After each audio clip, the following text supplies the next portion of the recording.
house and things of that nature.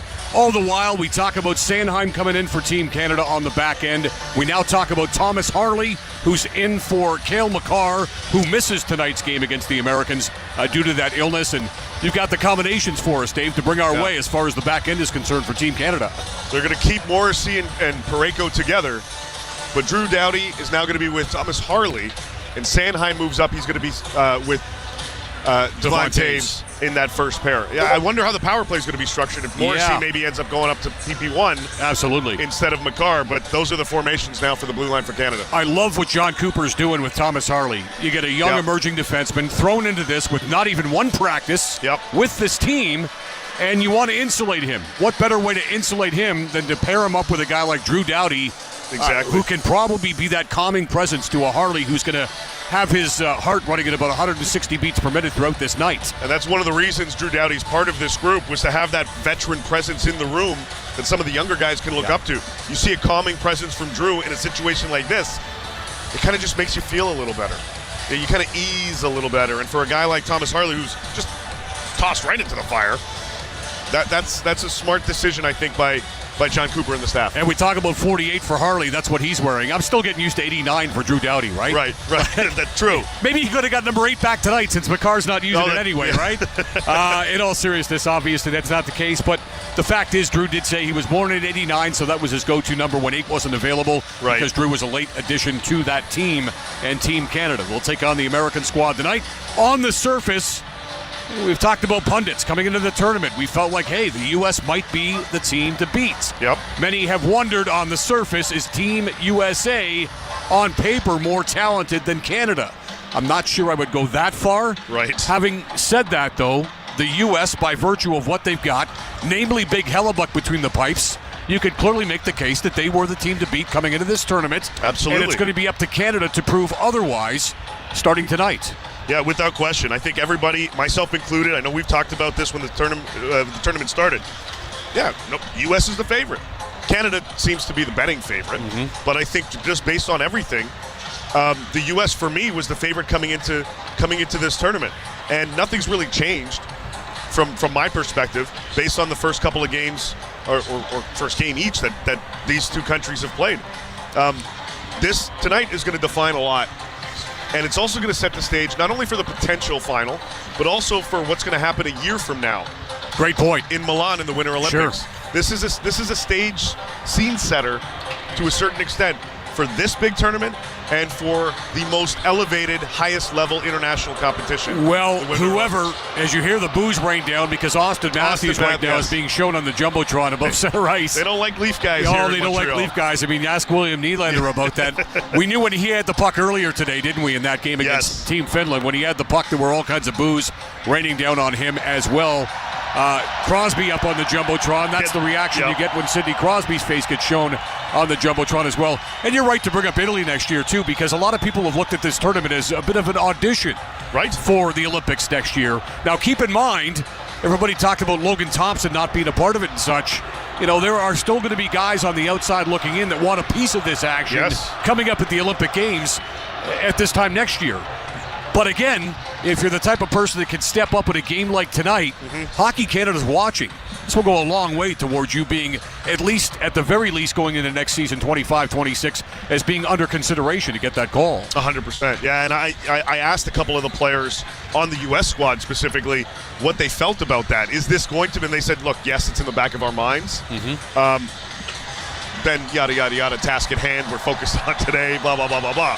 But there's no question. Crowd's going nuts for Connor McDavid now. By the way, they show him up on the big screen. There's no question that every country, all four of them, their heads are looking at this going, this could be a perfect fit at the international game in Milan next February. That's no question in the back of everybody's minds. And even from a management's perspective, almost at the forefront now that this tournament's well underway. What are you expecting from one of the public enemy number ones here in the building tonight, Austin Matthews, the guy we just talked about being flashed up on the screen? I didn't think he had a particularly great game against the Finns going back to Thursday night. I agree. I think he's got room to grow, let's just put it that way. But superstar players are superstar players. Yep. And we saw that earlier this afternoon because Mikko Rantanen all of a sudden was much better in Game 2, right? Yes, much. I think that Barkov was much better in Game 2 for his club. It could have been. I think you look at Patrick Laine, even though he got dropped down the line earlier this afternoon, stepped up with a couple of big assists too. So he played great. Star players have a tendency to rise to the occasion. What are you expecting to see from Austin Matthews tonight? Because going in, aside from the Eichel line with the Kachucks flanking him, there's going to be a lot with regards to Austin Matthews and try to contain the guy that obviously is probably in this day and age, with all due respect, when he's healthy and not missing games, the best goal scorer on the planet. I think there's this side of Leon Draisaitl. Maybe I should say, guten Abend. Yes. Guten Abend. Wie geht's to Leon Draisaitl? I think there's going to be a lot of attention put, at least at the start of the game, towards the Tkachuk line. And that could open things up a little bit more for Austin and his line with Gensel and Hughes. I've got him scoring tonight. I've got 34 lighting the lamp for the U.S. tonight, at least once. Got him for an anytime goal, definitely. I think he needs to have that type of game in this one. I think the Americans need him to as well, to a certain extent. He's going to be somebody to watch. And for me, I'm zeroing in on 34. And his line specifically, to see how they perform tonight, because I'm expecting them to be a bit of a difference maker from a U.S. perspective. We've talked about it as well. We mentioned it earlier in our opening segment here on the pregame show, Dave. We talked about John Cooper going to that Tampa Bay Lightning trio as the so-called checking line or third line for Team Canada. Yeah. And so when you look at Point and Cirelli and Hagel, that's a head coach who knows the players, knows what he thinks that they can do in the biggest of moments tonight, maybe be a shutdown type line. Great consolation for John Cooper to fall back on players he's so familiar with the Tampa Bay Lightning. Without question. That's going to be a formation that I think they're going to utilize defensively. A quick note, nothing detrimental. Canada's already getting beat up enough here. But Nathan McKinnon took a puck to the face during warm-up, had to go to the bench to get cleaned up. He's okay, but just a quick note, can keep your head on a swivel out there. Well, McKinnon is the type. He does wear a helmet, right? Yes. I believe so. There were only, team, you want Team No Bucket? Drew Doughty and Mark Stone, only Canadian reps today on Team No Bucket. Half the U.S. squad. Oh, yeah, look at them. The Tkachuk brothers. You have Larkin. Cool as the other side of the pillow, as the late Stuart Scott would say. I wrote it down because I had to get this in. So we have Werenski, Eichel, Larkin, Trocheck, Miller, Brady and Matthew Tkachuk, and Noah Hannafin. What do we read into that? Calm, cool, and collected. Are the Americans so confident that they can go without the buckets? Is Canada on edge? Calm, cool, and collected. Because they've only got a couple of guys without the helmet on? I think they had somebody else on Canada last game against Sweden. There were 3 guys, and I'm pretty sure, and I wrote it down somewhere, so I'll figure that out later instead of wasting everybody's time. But I know for sure, Doughty and Stone were the 2 guys on Wednesday that had them. They're not wearing them again tonight.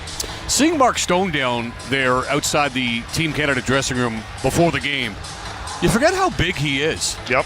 He's a tall individual. It doesn't necessarily come across as much on television as when you see Mark Stone up close and personal, right? Who can forget Mark Stone introducing himself to the Canadian hockey fans at the World Juniors out there in Edmonton years and years ago? Now, they didn't get the desired result as far as the gold medal was concerned, but we had Denny Potvin on at that time. Yep. And the great Dennis Potvin, one of our NHL analysts and NHL insiders at the time, was saying, I like this Mark Stone. There's something about this kid I like. Sure enough, Denny nailed it. And you see all these years later, long after the World Junior Hockey Championship, that this guy's become a star and a valued leader for Team Canada.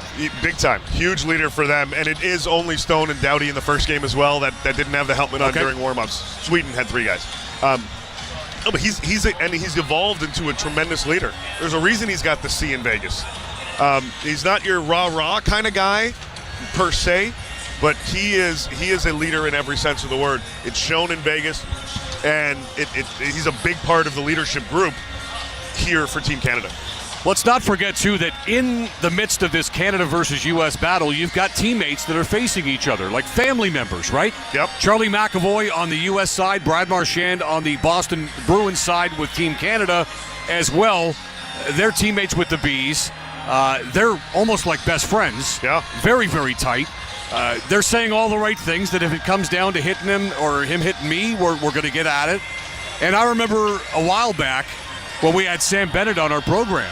And we said to him, look, you're going to be matched up against Matthew Tkachuk, your teammate with the Florida Panthers. Right. He's going to want to run you over. Are you prepared to do the same? And he said, absolutely. Yeah. Absolutely waiting to go at it.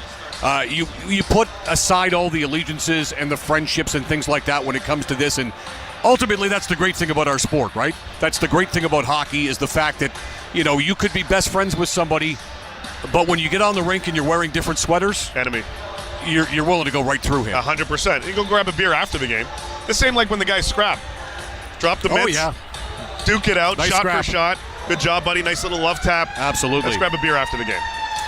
All right, so we're just about there. The players are just leaving the ice. As always, the last two off the ice for Team Canada, Mitch Marner and Brad Marchand. As always, they are the last two off the ice, and Mitch Marner wants to make sure he's got some young fans to toss some pucks to before he leaves the ice surface. And for Team USA, Austin Matthews is leaving the ice last for the American squad. Everybody is off. The Zambonis are about ready to enter, and we're about ready to hand it over to Steve Koulias and Anthony Stewart, who will bring you the North America-wide radio play-by-play call once again. Worth the wait. We hope it's going to be. You've been listening to the Four Nations Faceoff pregame show right here on Sirius XM at HL Network Radio. I'm Katie Nolan, and I have a new podcast called Casuals. It's a podcast for people who like sports a normal amount. Casuals is a twice-a-week hang with me and my friends from across comedy, sports, and entertainment, where we talk about all the funny, weird, interesting stuff happening in and around the world of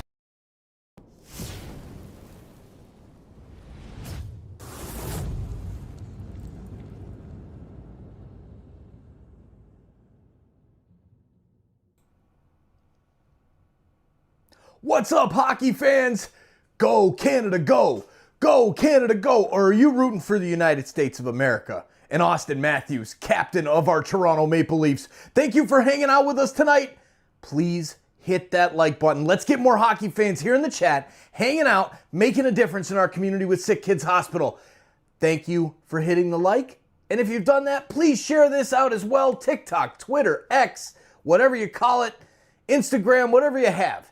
Shoot that thing out there, and let's bring more hockey fans here to the chat to cheer on your favorite team. Hopefully it's Canada. Go Canada, go! We'll see you back in the chat.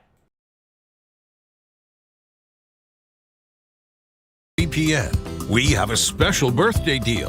Get 72% off and a coupon for up to 1 year free. NordVPN is rated as excellent on PC Mag. Visit NordVPN.com and discover one of the most advanced VPNs in the world. What are the benefits? Secure up to 10 devices with a single account. Receive alerts if your email address leaks to the dark web. Reduce the risk of phishing, scams, and malware with NordVPN's Threat Protection Pro tool. Encrypt your online traffic and browse with more peace of mind. Get the special birthday deal at NordVPN.com. Additional terms apply. NordVPN. Cybersecurity built for every day.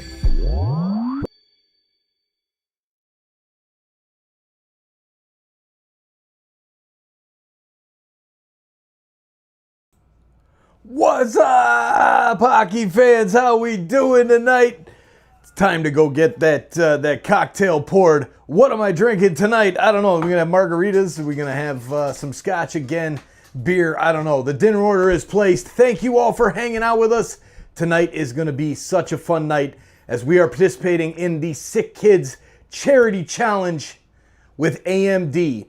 It's all a bunch of video game streamers on Twitch and everything like that. We're starting that up too here on the channel.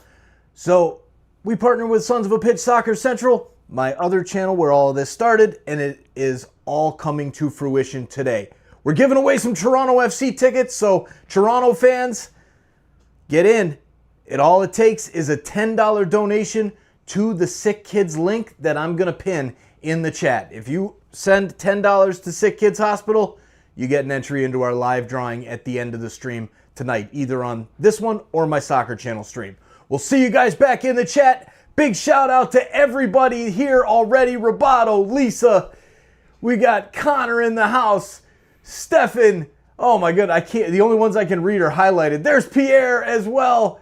Oh yeah, we got everybody in the house. There's Kevin O'Connor. And again, no politics. We're here for hockey. Go Canada, go. Time to beat up on the USA tonight. Let's go and get the 3 points and move into first place in the group. We'll see you back in the chat. Only one will stand above the rest. Wide. Oh my God! What a save by Binnington on Zibanejad. Four Nations Face-Off from Bell Centre in Montreal. Here's Steve Koulias and Anthony Stewart. We have been waiting for this game and this night ever since the tournament was announced. Team Canada versus the USA. Buckle up, hockey fans. This is going to be a wild, wild ride. Hello again, everybody. I'm Steve Koulias along with Anthony Stewart, Scott Laughlin, and the rest of our SiriusXM crew. Anthony, it doesn't get much better than this, except we already knew Quinn Hughes wasn't going to be here, and the big news ahead of the warm-up, Cale Makar out.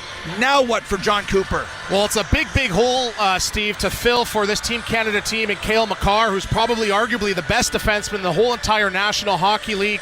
And they have to find a way to replace 28 minutes. That's what he played game one versus Team Sweden.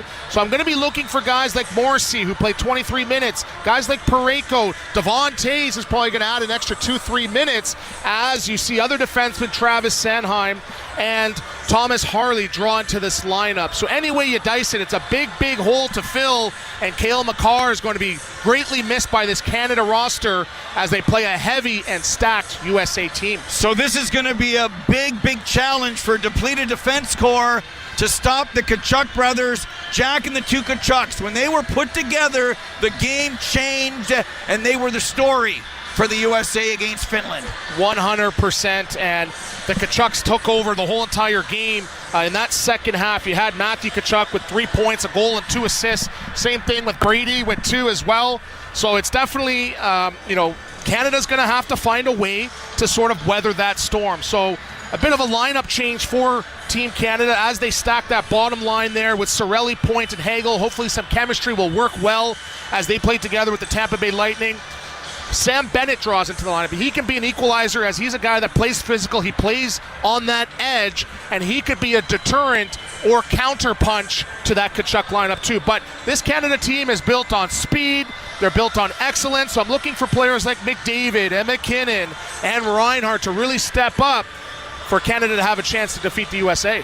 Well, it's going to be a big challenge with the depleted defense. The U.S. didn't miss Quinn Hughes in game one because Zach Werenski was so big. We've been talking about this game, it seems like, for a year. Earlier today, Matthew Tkachuk and Austin Matthews addressed Team Canada against USA. Yeah, I think you can expect it's going to be a pretty great atmosphere. It's going to be a lot of fun. It's going to be intense. I mean, I think it's something, a game that everybody's really looking forward to on both sides. We know the building's going to be rocking, and it's going to be a lot of fun. Some of the most intense hockey we've played, definitely, in my career. So I've got a similar feel, the butterflies, the what to expect tonight as I did in the Stanley Cup Finals. So looking forward to this one tonight. It's been something. It's a dream to be in this game, first and foremost, and just got to make the most of it. Mike Eruzione, the hero of 1980 in Lake Placid, said that this is the best USA team ever. It's only been one game. They haven't won the tournament the way the 96 Billy Guerin, Dougie Waite, Mike Modano team did. What do you think about that comment and what you've seen so far? Maybe a little bit of propaganda, but any way you dice it, this USA team is one for the ages. Tremendous amount of talent, especially down the middle with Eichel and Austin Matthews, Mitchell Miller, and Trocheck, who's been a key component to that New York Rangers lineup the whole entire season. So, what's interesting is, yes, they have some tremendous guys that can hurt you off the rush in Gensel, who scored last game, Hughes, and Kyle Connor, who's got a tremendous shot, but their bread and butter is almost that style that they played a little bit maybe heavier than this USA team, and you saw what the Tkachuks did in getting in and getting on the forecheck and playing that heavy game, bouncing off the walls, as they had, I believe, 32 hits as a group, and they just completely wear you down where they took over that third period versus Finland. So for Canada, I don't think they turn this into a game where it's got to go into the trenches back and forth because I think they're outmatched in that department. I'd like to see Canada draw a couple more power plays than they did last game, and I think it's just going to come down to speed and excellence for Canada to have a chance to win tonight. And USA, I think, is going to try to lead in the physicality department. Well, I want to get to the physicality in just a moment, but Kyle Connor started up top, and then with the moves, he ended up on the fourth line. Kyle Connor on the fourth line going into action. This is the kind of depth and skill Mike Eruzione was talking about, my friend. Yeah, and Connor's one of those guys that can be streaky. We talked about the streakiness of Patrick Laine in the game before, but Dyson, he is one of the elite goal scorers in the Western Conference, if not the whole entire National Hockey League. He plays some great hockey, as he's got 30 goals, this year for the Winnipeg Jets. He's a big player, and I would not expect him to be quiet for too much longer. John Cooper is the head coach of the Tampa Bay Lightning, two-time Stanley Cup champion. He's won at every level. He's finally the head coach of Team Canada after some stops and starts because of COVID and not going to the Winter Olympics. Here he is on the enormity of this contest. I think it's going to be like really good hockey players against really good hockey players. And yeah,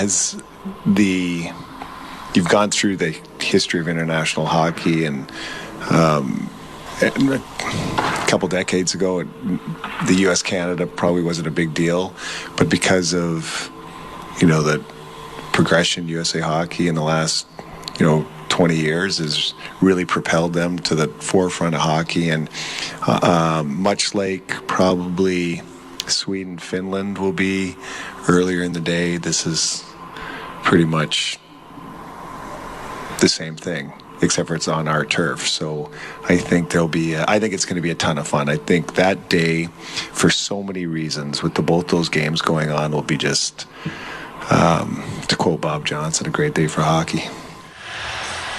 John Cooper addressed the rivalry. You go back far enough, the U.S. didn't have enough American players in the league, so in the 76, 81, the earlier Canada Cups, but it all changed. It probably changed with the National Development Team. It changed with the World Junior Gold. The goal on Marc-Andre Fleury might have been a fluke, but the United States winning that year was not. And you go back to the World Cup of Hockey. 3 of the 4 games head-to-head, the United States won, including the 2 here. In fact, of the 4 losses Canada has against the United States and the tie, 3 of those games are in Montreal. What do you make of that, Watson? Well, that's a great deep dive into history, and you can always count on Steve to really have the facts, so that's great. And that digs a little bit deep talking about 2004, because I was on the ice for that goal that Marc-Andre shot off of Braden Coburn. That wound is still deep 20 plus years later. And obviously you mentioned USA does have Canada's number, but again, I think there's almost a bit of a shifting in power, and you see the USA development program and just how they are now developing high-end players. You saw Jack Hughes go first overall, Austin Matthews, Kyle Connor, a high draft pick as well. So Canada has sort of been at the pinnacle since the beginning of time, but these other countries are catching up. But for me right now, with a lot of pride on the line, Canada, I understand as a country, understands that, and they want to show that they still rule supreme in the game of hockey. Let's get back to the physicality. Is it fair to ask Sam Bennett in his first game with Marchand and Seth Jarvis to be out against Jack and the 2 Kachucks? Surely that's not the matchup.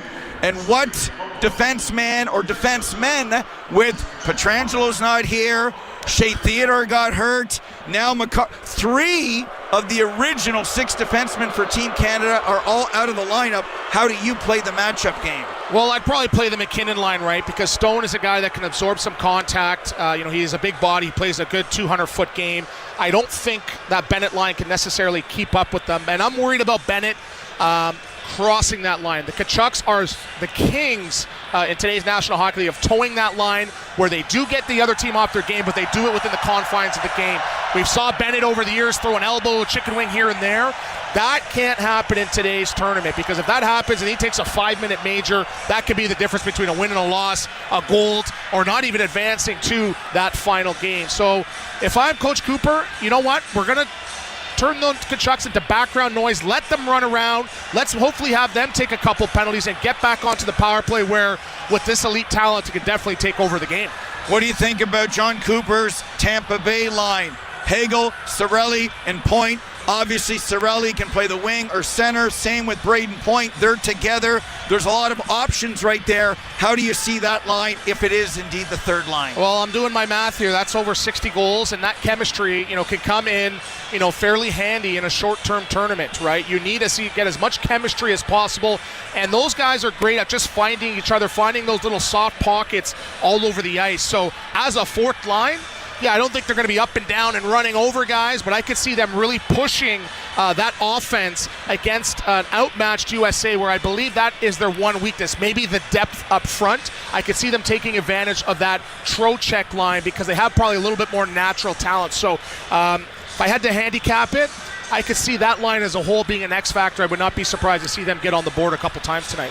Connor McDavid, by his standards, has had a B-plus season. For anybody else, that's an A-plus career season. But it's been a B-plus year. Is this the time for Connor? Pretty good. Flashes of brilliance in the first game. Without Makar, mentioned the other injury situations. Is it 97's time to shine? I believe so, but 71 points in a season, I believe, outpaces my career high. So I don't think that's a bad season in any sense of the word. And I believe last year he was within striking distance of winning that Art Ross trophy, and he found a way to sort of just springboard up. So I don't think he's going to be that quiet, if that's what you're going to call it, for much longer. He'll be within the top 5 goal scorers, I believe, with 3 weeks upon return of this regular season. But I think for him, what he wants to do is he understands international tournaments and success at this can propel you into legend status, and that's what happened with the Sidney Crosbys and other players over the years. So I'm expecting McDavid to rise to the occasion and be a big, big difference maker as this tournament continues. How do the Tkachuks handle the front of the net? How does Bennett, if he's on the ice against his Florida teammate, deal with it? A lot of pressure on Gordie Dwyer and Jean Hebert, the referees. You don't want ticky-tacks, but sometimes you need to set the tone early. Will this be a physical game?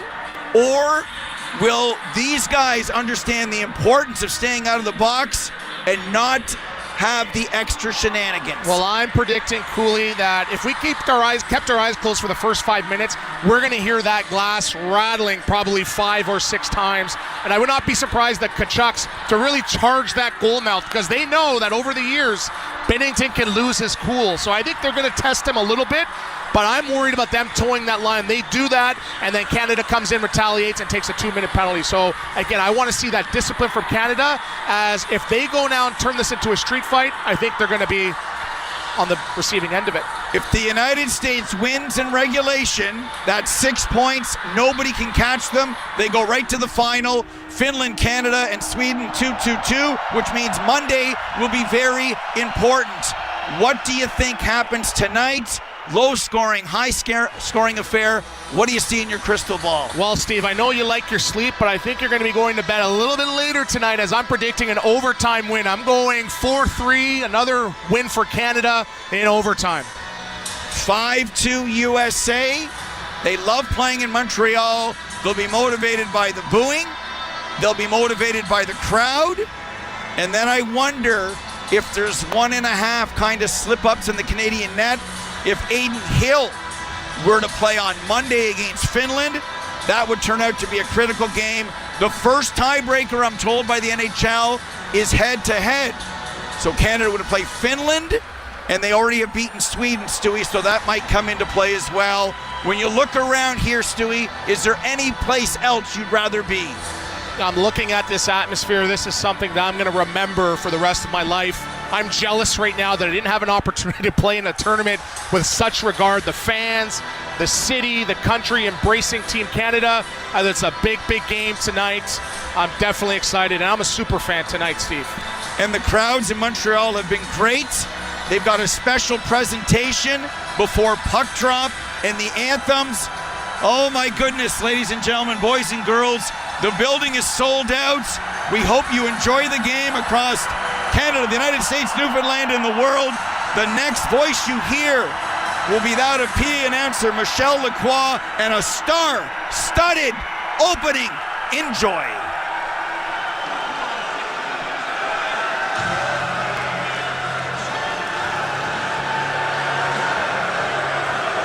Hockey unites, and we were there for our fellow friends from figure skating recently. Tonight, the United States plays Canada. Next year, the Olympics. Ladies and gentlemen, here is the greatest Olympian ever, Michelle Kwan. Hi, everybody.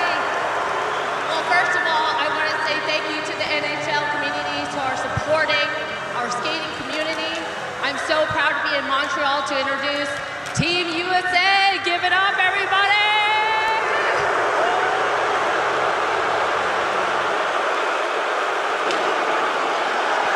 Veuillez accueillir un des athlètes québécois les plus appréciés.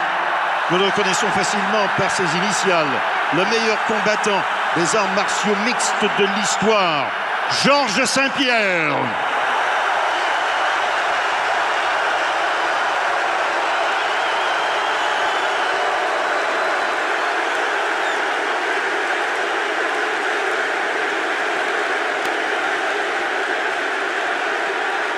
Tout le monde, faites du bruit pour mon équipe et votre équipe, Team Canada! Let's go!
Pour la présentation des hymnes nationaux, veuillez accueillir pour la cérémonie des drapeaux les membres de la garde des grenadiers canadiens de Montréal. For tonight's anthems, please welcome the ceremonial flag party, members of the Canadian Grenadier Guards of Montreal.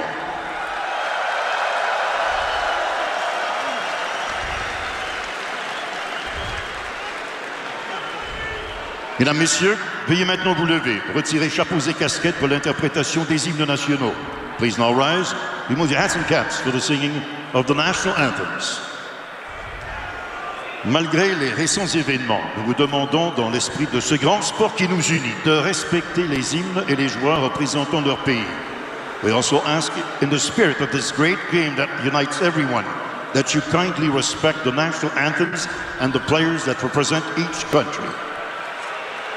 Veuillez accueillir pour l'interprétation de l'hymne national des États-Unis et du Canada l'adjudant David Grenon de l'aviation royale canadienne.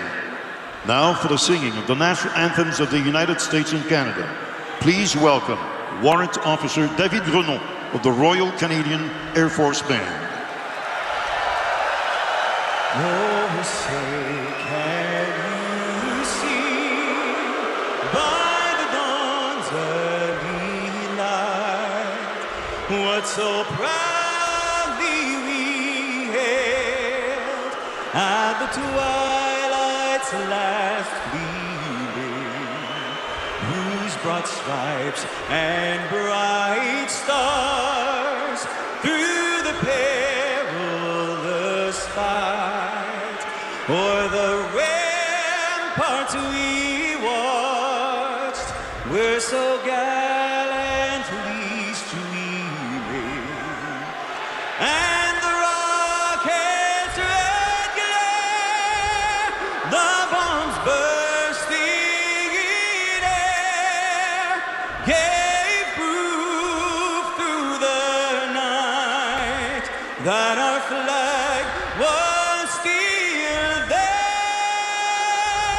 Oh, say does that star-spangled banner yet wave o'er the land of the free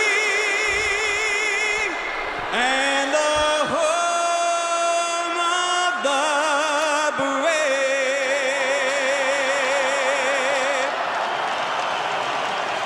Mesdames, Messieurs, afin de commémorer le 60e anniversaire du drapeau canadien, joignez-vous à nous pour l'interprétation du Haut-Canada. Fans, in honor of the 60th anniversary of our nation's flag, tonight we want you, our fans, to sing O Canada. All right, sing with me, everybody. Are you ready? On chante. Oh Canada, terre de nos aïeux, ton front est ceint de fleurs glorieux.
Wow. Wow, what an opening, Stewie. Unbelievable energy in the building.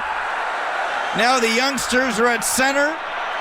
As far as the ceremonial gift exchange, have you ever witnessed anything like that? I wish I was still playing, Steve, as just the energy in this building. You're seeing the light shows, you're seeing the energy, you're hearing the energy and definitely feeling it. I would be fired up. I've never seen anything like this. It's going to be an epic, epic game. Canada is the home team, wearing their red uniforms. Jordan Binnington in the area to my right, stopping 23 of 26 against the Swedes. And Connor Hellebuck had one little boo-boo, the Henry Jokiharju goal. He'll be in the area to my left, USA going left to right on your radio dial. And it will be Jack and the Kachucks to start the game as Crosby and Matthews pose for a picture at center ice.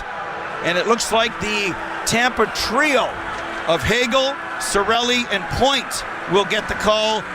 Morrissey on the back end and Colton Parayko on the U.S. side. It'll be Charlie McAvoy and Zach Werenski, their top pair. Gordie Dwyer and John Hebert, the referees. Ryan Daisy, Kyle Murchison are on the lines. It doesn't get much better than this. We've waited over a year for this moment. Eichel against Point on the opening faceoff. Here we go, hockey world. Here we go.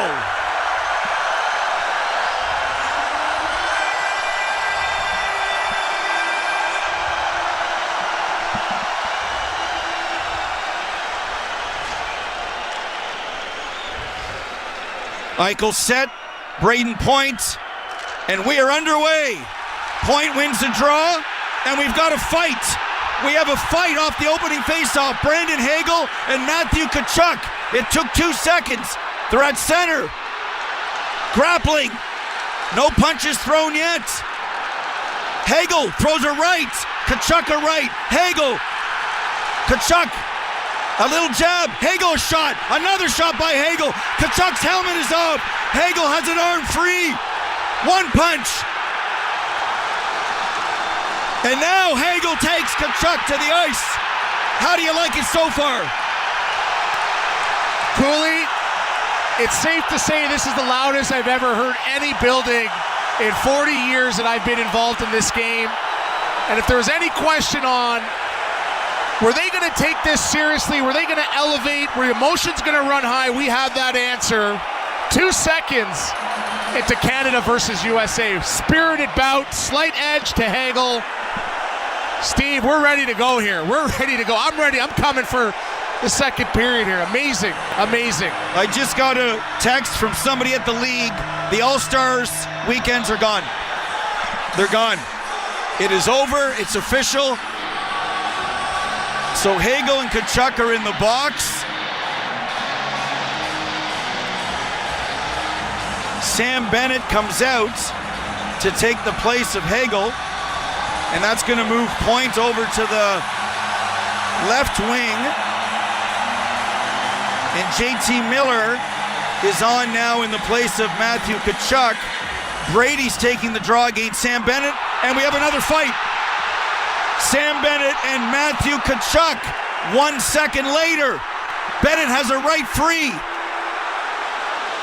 Tkachuk with a right, Bennett with a right, lost his helmet. They're exchanging blows right at the Team Canada blue line. And now Tkachuk takes down Bennett.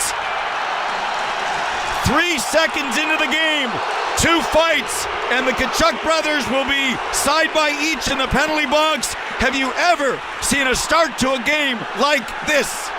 I have not, let alone an international best on best. Both teams answering the bell as they show Big Walt on the board there. Another spirited bout. Bennett giving up about 3 inches and probably about 20 pounds.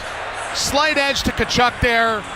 But just the energy in this building right now. Saturday night, Montreal, Quebec. I think it's time to play some hockey. But if you're a casual fan and you're turning on right now, you're definitely not turning this dial. So now we've got Larkin against Point. Larkin wins the draw, and here we go. Charlie McAvoy gains the zone, throws it right on the net. Another stoppage, scrums in front of the net. JT Miller drops the gloves with Colton Parayko. Miller and Parayko. Parayko's got a right free. He catches Miller. Miller falls to the ice. Falls again. Parayko, big reach, knocks his helmet off. Another punch. Parayko, his right is free. Miller's hanging on. He throws a right. Another right by Miller. And now the linesmen step in. And our third straight fight. This time Parayko and JT Miller. We've played 9 seconds and we have 3 fights. And Steve, there's been a lot of talk about the price of the tickets coming into this tournament, especially this game.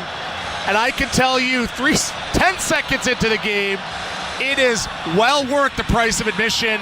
Great job by Miller dropping the gloves, taking on a big, formidable opponent in Parayko, giving up probably 3-4 inches, and another spirited bout.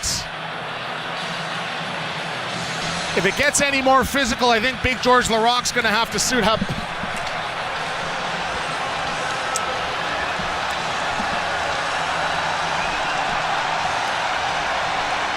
I can't hear Gordie Dwyer announce the penalties.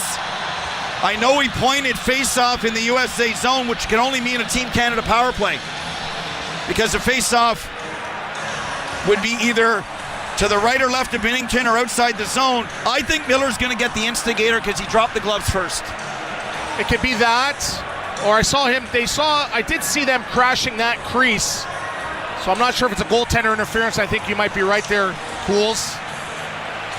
And I'm sure we'll hear it in a second here.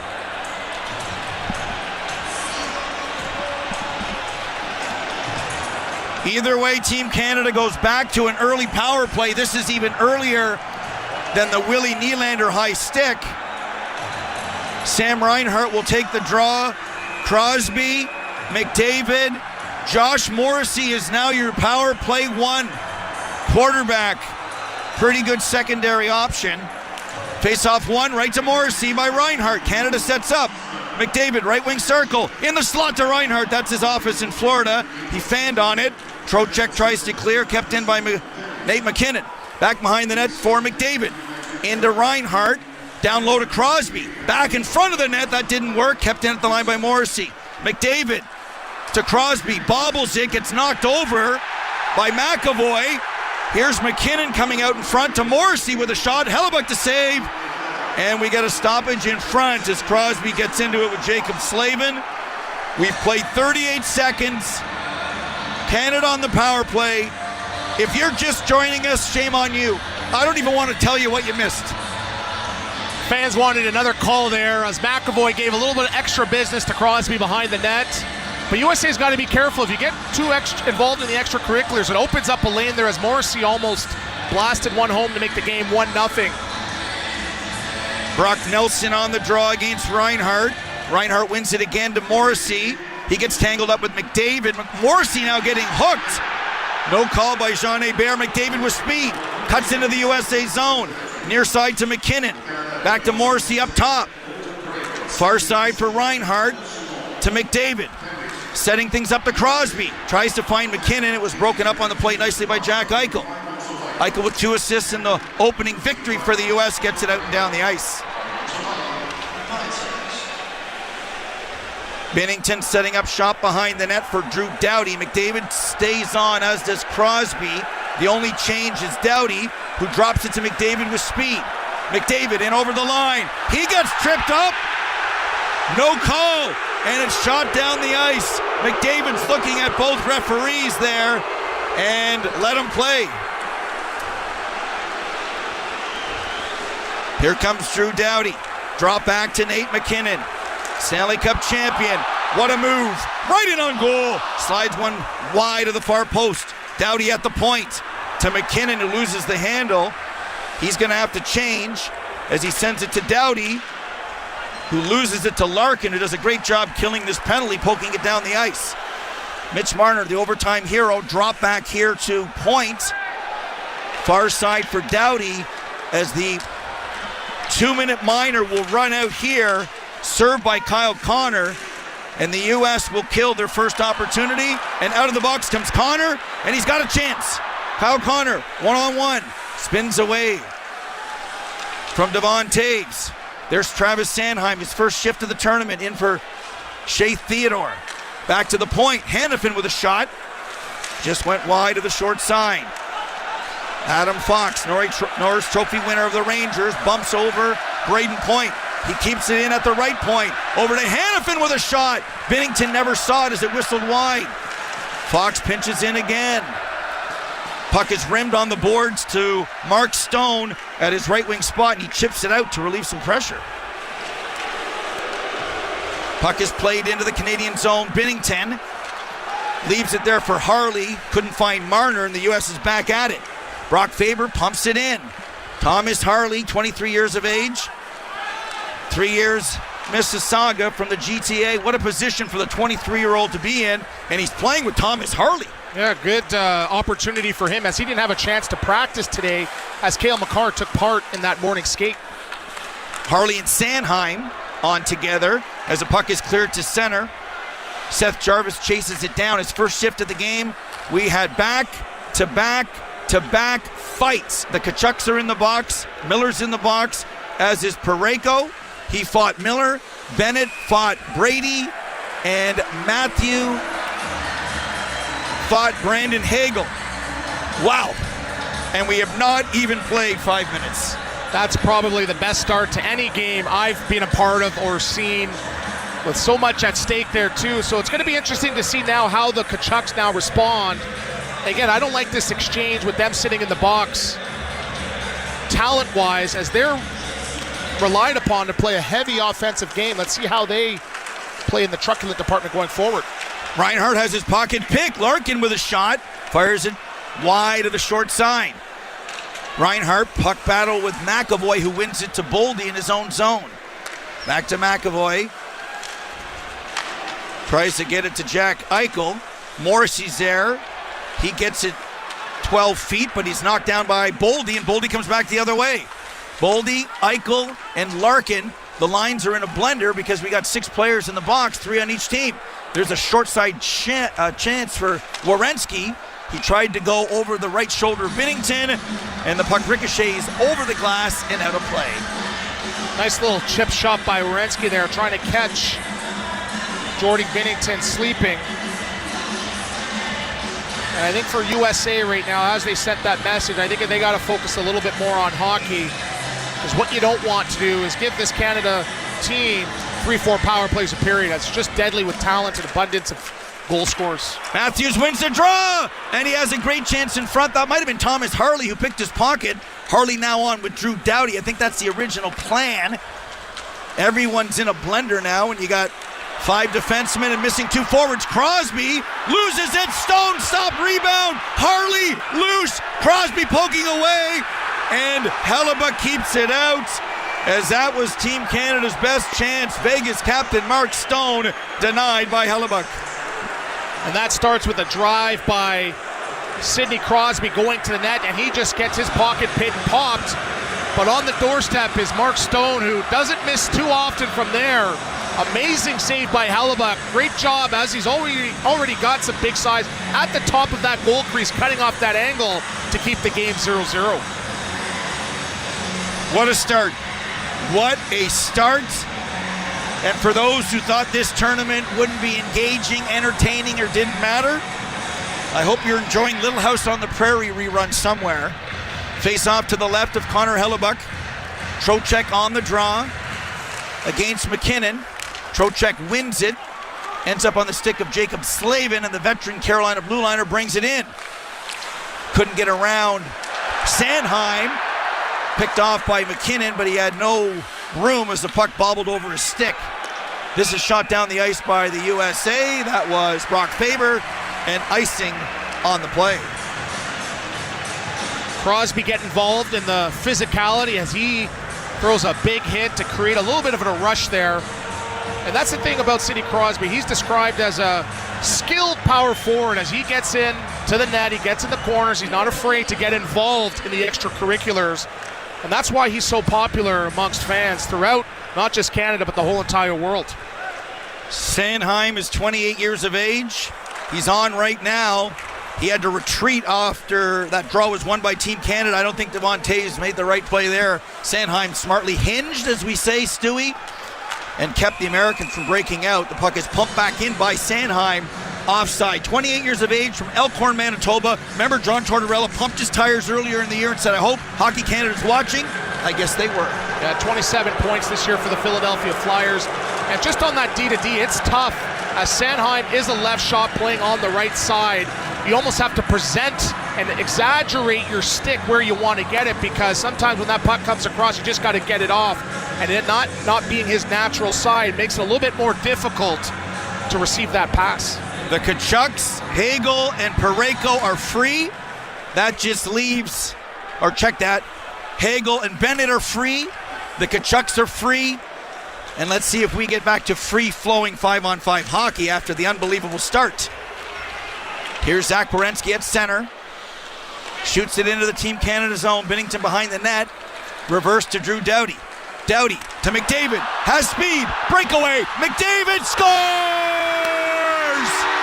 Connor McDavid scores his first of the tournament. Canada's on the board. It's 1-0.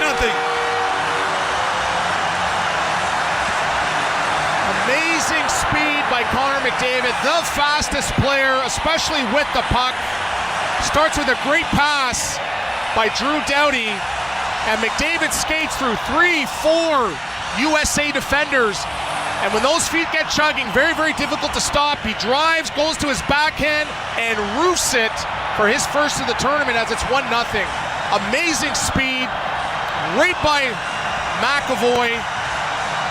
What an amazing start to this game, Steve. Fans are on their feet. Nobody does it better than Montreal. Fans are on their feet.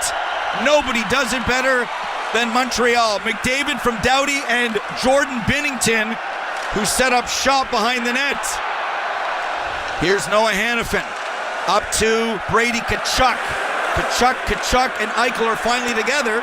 They only played 2 seconds together before the shenanigans at the start of the game. Jack Eichel in his own zone. Boy, he was great for Vegas 2 years ago in their Stanley Cup run. As they're announcing the goal right now. Eichel in the middle of his best NHL season, near side for JT Miller. Miller and Parayko are also free as Miller goes back to Faber, but he wasn't able to gain the line. So the U.S. retreat, get it in, and get off. And actually, no, they didn't get out in time, so we have a stoppage. Let's collect our breath. McDavid scores, 1-0 Canada. You're listening to Four Nations Faceoff Hockey on Sirius XM, NHL Network Radio. Set the mood for Valentine's Day with Sirius XM channels that speak your love language. Rekindle your passion for 70s and 80s romantic hits on Sirius XM Love, Channel 16. Or treat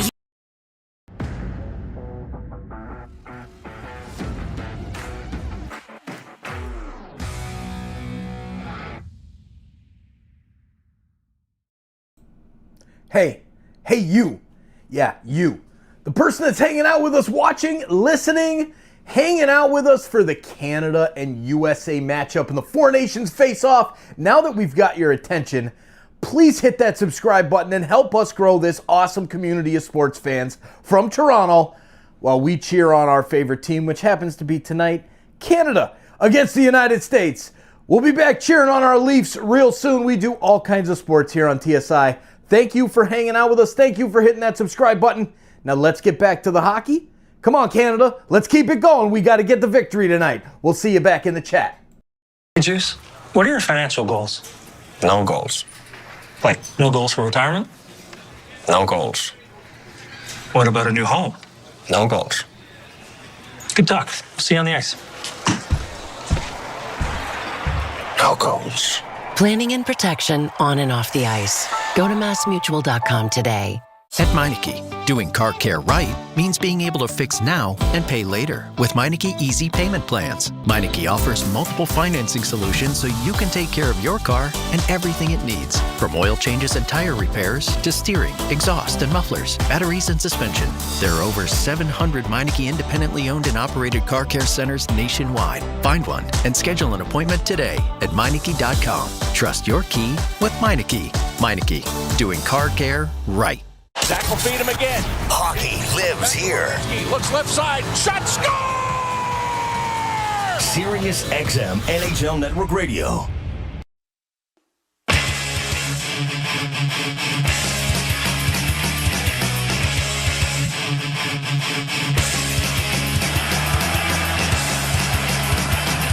Connor McDavid on a breakaway opens the scoring after back-to-back fights. 2, 3, and 9 seconds into the game that included the Kachucks, JT Miller, Hagel, Bennett in his first action, and Parayko. Let's see if things settle down. People are beside themselves with the start to this game. I'm Steve Cooley, along with Anthony Stewart, Scott Laughlin, and the rest of our Sirius XM crew. 13:25 on the clock. USA has the puck in the offensive zone. Slavin at the left point with a shot through a screen, as Binnington got bumped there by Larkin, and now Larkin goes after Devon Taves. Larkin bumped Binnington. If the puck went in, it wouldn't have counted. It wasn't enough for an interference penalty, but the shenanigans have not gone away. Yes, and that would have sparked one of our many debates we've had on the power play about goaltender interference, and I think the ref was signaling that he was bumped in by the Canada defender and Taves, but USA is going to find a way to get back involved in the game, and that was probably one of their keys to success, is get in Binnington's kitchen and try to get him off his game. Matthews, Hughes, and Gensel, they scored against the Finns. Here's Jack Hughes behind the net. Spins and centers it, just missed. Gensel in front. Fox with a shot. It goes high and wide and goes all the way around the boards and back into American territory. We played 7 minutes exactly. 1-0 Team Canada. Long feed for Gensel, but icing is the call. If you're also just joining us, no Cale Makar. Shane Theodore is out for the tournament. We all knew that Travis Sanheim of the Flyers in his 8th year had to play in this game. Thomas Harley exemption is in. He hasn't looked out of place, the 23-year-old who had 3 good years in Mississauga. And Harley got involved early, negating a scoring chance by getting a good stick there on the USA offensive player. He doesn't seem like he's out of place. McDavid wins the draw to Morrissey. Design play to Reinhart behind the net, but it was picked off there by Hanifin. Morrissey bumps Hughes to the ice. Marner can't keep it in. Matthews now at center, chipping and chasing. Matthews in after it with Morrissey. Hughes there to help out, and he gets the puck to Matthews. Plays it along the boards to Werenski, pinching in from the left point. His sharp angle shot stopped by Binnington. Here's McDavid, skating it to center, takes a hit from Brady Tkachuk, and heads off. Brady Tkachuk to Matthew. 2 goals each in the last contest against Finland. Lets a shot go. Binnington right pad save, and Cirelli gets it out to center. Here's Braden Point. He couldn't get around Eichel, who bumps with Cirelli and throws it back behind the net. Werenski up to Tkachuk, too far. Devon Taves wins the race to the puck, and I think that's all for Jack and the 2 Tkachuks on this shift. They'll head to the bench. Near side for Travis Sanheim. He dumps it in and heads off.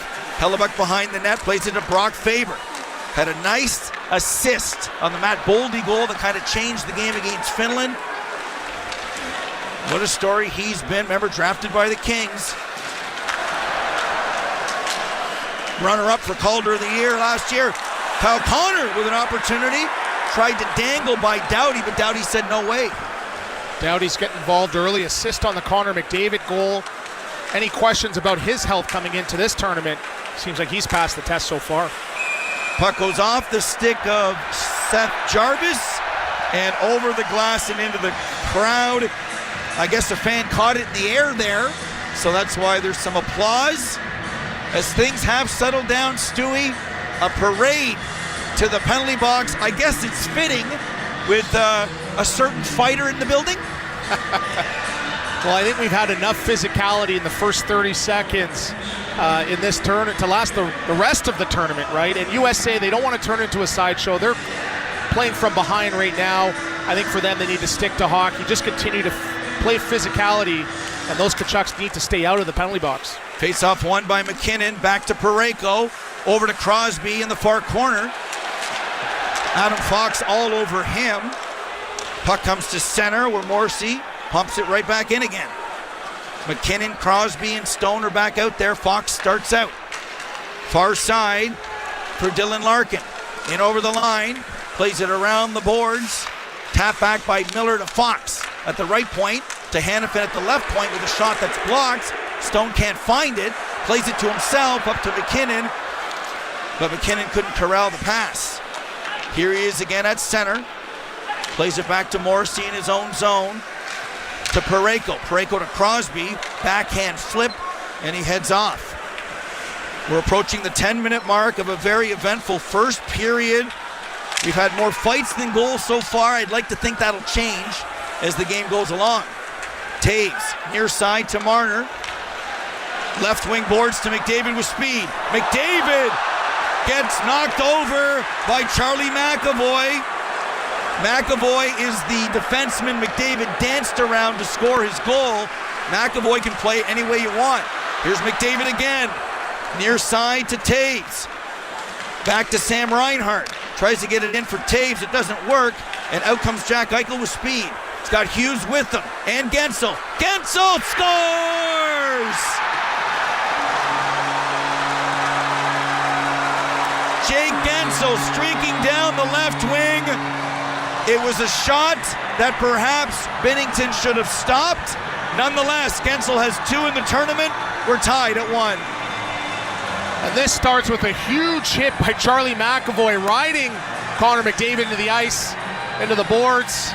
Eichel comes up the ice, little shovel pass to Gensel, who makes no mistake and just keeps his feet moving. A little bit of a squeaker as he gets it 5-hole between the wickets of Binnington. 1-1 game. Good counterpunch and response by US as they tie it up here in the first period. Was it wickets or was it 6-hole?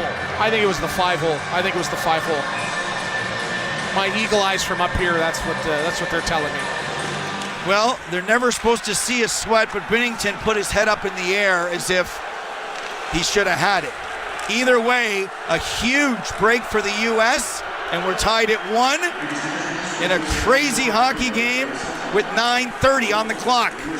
Here's Slavin in his own zone, being watched by Cirelli. Tkachuk, as in Brady, gets it out to center. Thrown back in again by Drew Doughty. Faber, D to Slavin, up to Jack Eichel, who is dancing. Eichel goes around Bennett, but lost the handle. Now Bennett gets it to Hagel. Faber bumps into Hagel. And now Bennett goes into Slavin, but Bennett gets the worst of it. The body checking is picking up. Here's Brad Marchand. Scored against the Finns to make it 2-0. To the line, but not out. Parayko shot, tipped in front by Seth Jarvis. And it just went wide of the net as Brady gets it in, gets tangled up with Parayko, and heads to the bench. What a hockey game already. Both teams changing on the fly. Here comes Kyle Connor to Vinny Trocheck. Back to Adam Fox. Time and space with a shot. Lets it go. It goes off the glass and out of play as Fox gets tangled up there with Brad Marchand.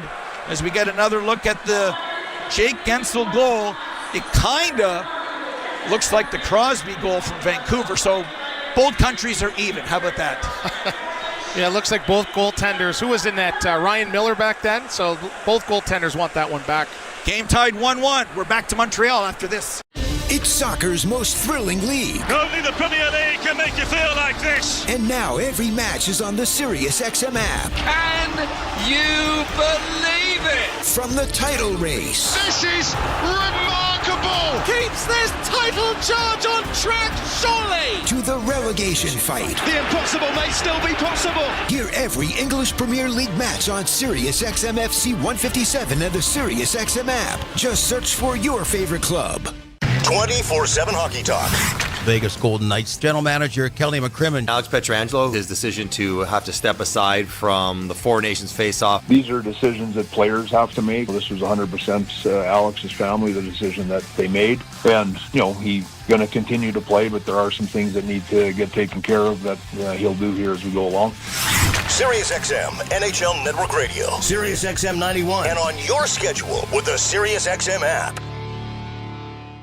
Profiting from the financial markets has never been easier. TrueTrade introduces the world's first one-click AI-assisted trading platform. No trading experience? No problem. Just purchase their platform, connect your trading account, download their mobile app, and turn it on. It's that simple. No need to worry about what or when to trade. With just one click, their AI software handles everything for you. No learning, no experience, no headaches. Whether you're trading a single account or managing an entire portfolio, TrueTrade software runs on autopilot with its AI risk management protecting your downside. Don't have funds to trade with? No problem. TrueTrade offers an unprecedented money-back guarantee on their software. Plus, get a guarantee of at least $300,000 in tradable funds. You keep the profits. Join thousands worldwide who are already profiting from their AI-driven trade technology. Are you ready to step up your cash flow? Head over to TrueTrade.io. That's TrueTrade.io. That's TrueTrade.io. Investing involves risks, including the potential loss of principal.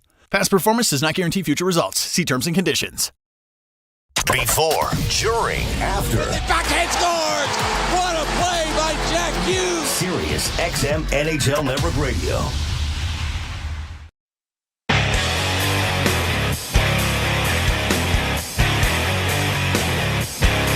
Marie-Philippe Poulin, the best female hockey player in the world for most of the last 15 years.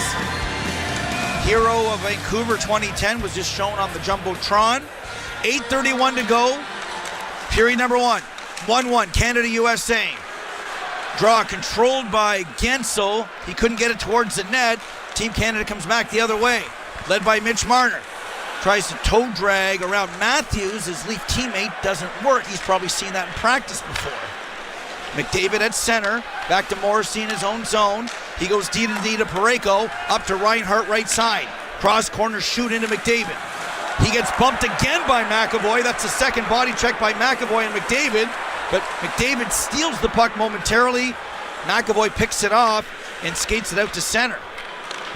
Dumped in by Werenski and left for Binnington behind his own net. At center for Reinhardt, gains the center red and dumps it in. Taking a little bit of liberties on Connor McDavid, but I would let a sleeping giant lay. As he sort of elevates, the more upset he tends to get. So we'll see how he responds. Binnington plays it to Devon Taves, near side for Mark Stone, rink wide for Crosby. He goes down with Jacob Slavin, and it's shoveled into the USA zone, but out they come on a 2-on-1. Here's Larkin, backhand to Boldy, and Crosby got a stick on it, or maybe he got a stick on Boldy because the penalty's coming up on the play, and it's going to be hooking, I think, to Sidney Crosby, and the U.S. will go to the power play for the first time. Yeah, tough penalty there for Canada as they get caught a little bit on that back check, a 2-on-1 developing, and Crosby, I'm sure, would want that one back. Probably stopped a goal there, so I don't mind that.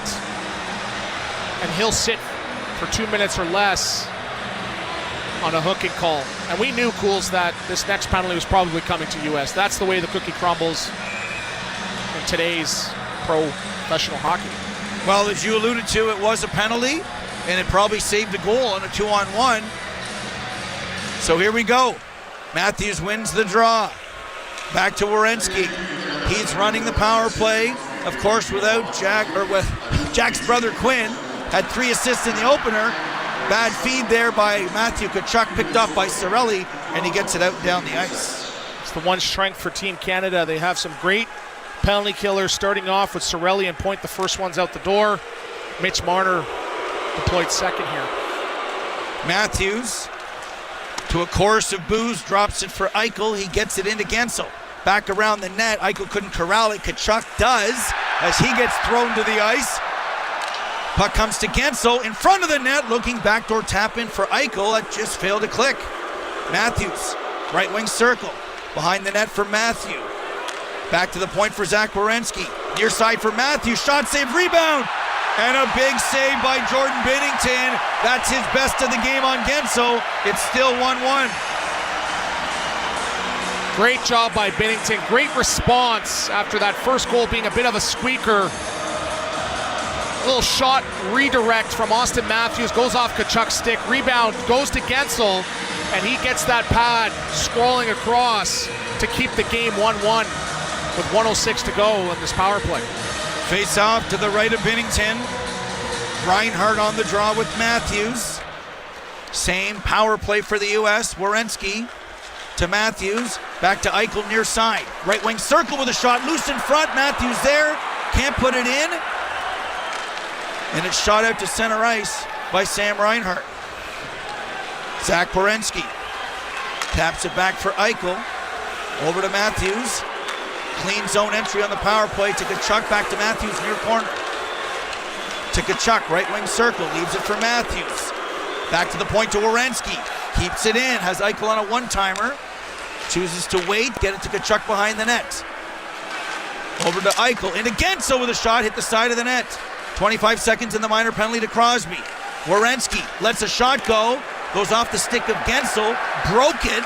Has to go to the bench. Werenski keeps it in. Over to Eichel.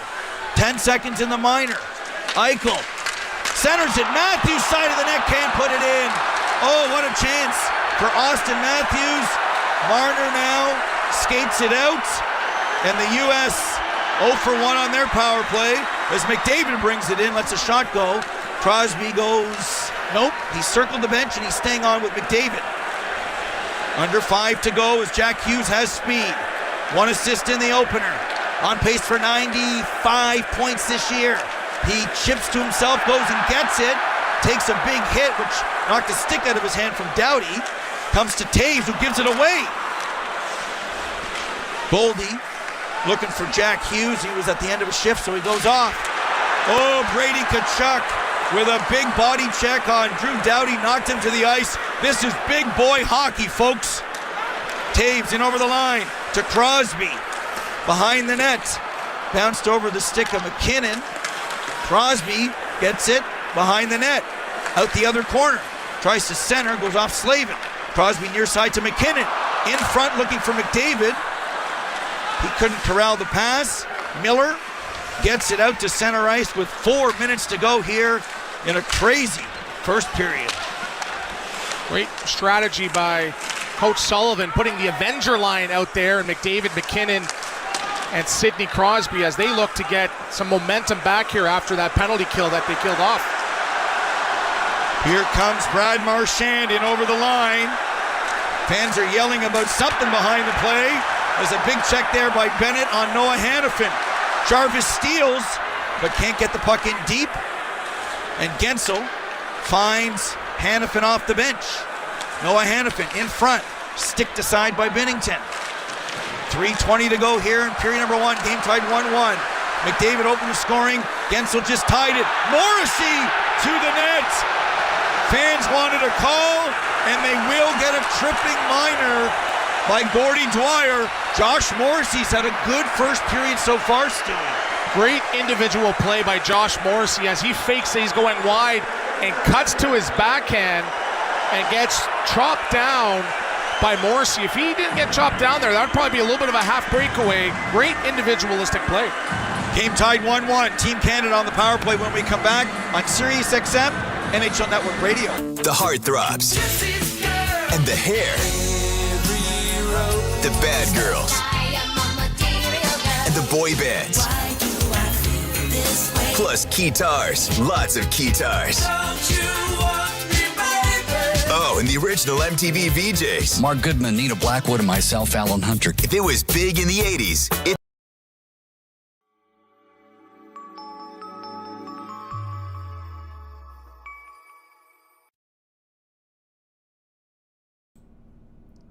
Cheers, hockey fans! Thanks for hanging out with us tonight from all over the world while we make a difference for our community. With SickKids Hospital in Toronto, we're running a promo tonight, a live stream as well on my soccer channel for the Gaming and Hockey, as you see behind me, campaign.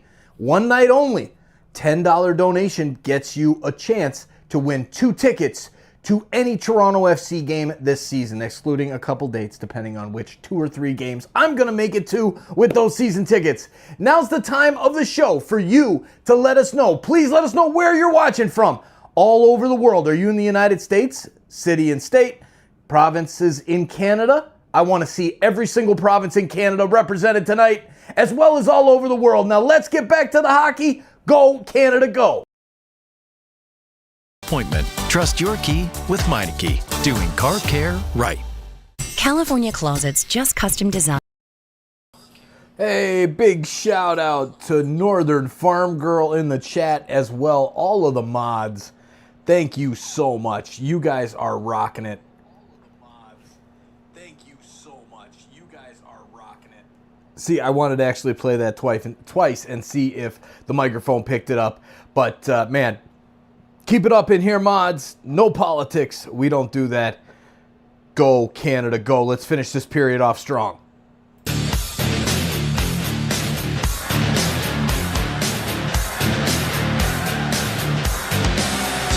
On the power play here. They were 1 for 1 against the Swedes. There were only 2 penalties in the game, 1 each. 0 for 1 in their first opportunity. They're back at it again. Josh Morrissey, who 2 years ago had 16 goals and 76 points. He'll run the power play. He got tripped up there, and when you look at it again, it was skate against skate, so looks like it was the right call. Reinhardt on the draw gets thrown out of the circle. So McKinnon goes in to take it against JT Miller. McKinnon wins the draw, back to Morrissey. Over to McDavid, far boards. Sizing up the situation, back to Morrissey. Over to McKinnon, rink wide to McDavid. McDavid shot, right on, no rebound with Crosby on the doorstep. And 15 seconds in, Canada gets their first chance. Yeah, I'm taking a look at that shot by McDavid, and it wasn't like he was trying to score. I think he was maybe trying to shoot for a redirect with Crosby in front there. Maybe shoot for a rebound or a pass off the pad. He's known to pick the pocket or pick the corner certain times there, but great job by Hellebuck fronting the puck. Crosby, winger win on the face-off. Gets it to Morrissey, over to McDavid. He loses the handle. Goes to JT Miller, and we have a 2-on-1. Miller to Trocheck. Bounced over his stick. McDavid was tracking fast. but nonetheless a good play to kill some time for the U.S. Here's McDavid with speed, working on Slavin. Goes around him, gets it back to Crosby. Back to the point to Morrissey. Into McDavid, right wing circle. To Crosby. Back to the point to Morrissey. Looking for Crosby back door. McDavid in the slot. Shooting over top of the net. McDavid had time and space right there in the slot. He elected to shoot as McKinnon battles for a loose puck. Loses the battle to Trocheck, who gets it down the ice. Under a minute to go in the minor. Great job by McDavid there, coming downhill, just missing that top shelf by a couple inches there. Doughty with the drop back to Point, over to Marner, into Seth Jones. Power play 2 on the ice. Marner leaves it for Seth Jarvis. Make that great opportunity for Point in front of the net. Couldn't get a stick on it. Jarvis battling now with Marner. 3 blue, 3 red sweaters. U.S. will take it. Tick-tock goes the clock. Back to the point now for Drew Doughty. Rink wide to Marner in the right wing circle. More of a passer than a shooter, but he shot in overtime. Here's Point in the slot. Lets a shot go that's blocked. Seth Jarvis to Stone. In front of the net to Point. Hellebuck, what a save. Loose in front again. Back to Doughty. Over to Marner. Right wing circle. The penalty is over. Marner to Stone. Out of the box is Gensel. And the U.S. kills another Canadian power play as Point has the puck behind the net. Braden Point, under a minute to go here in period number 1. What a period of hockey. Shots are 8-6 in favor of Team Canada. Had their opportunities on the power play, couldn't bury it. Great kill by Team USA, keeping Canada to the perimeter, making it tough to really penetrate through the middle. Giveaway picked off by Taves.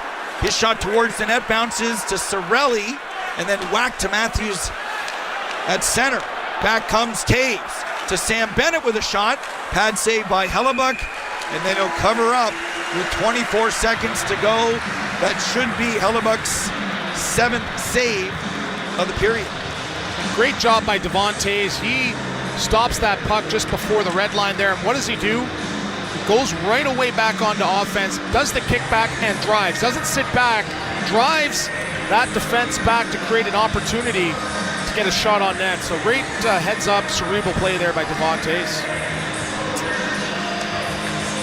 Face off to the right of Connor Hellebuck. McDavid on with McKinnon and Crosby here. Draws one by Jack Eichel. Got an assist on the Gensel goal. He's got 3 assists already in the tournament. McDavid back to Sanheim with a shot. I think he was looking for a tip, didn't work. McDavid back to Sanheim, over his stick, so he plays it to Crosby, who's double teamed there by Tkachuk and Hanifin. Tkachuk just flips it down the ice. And there is the siren.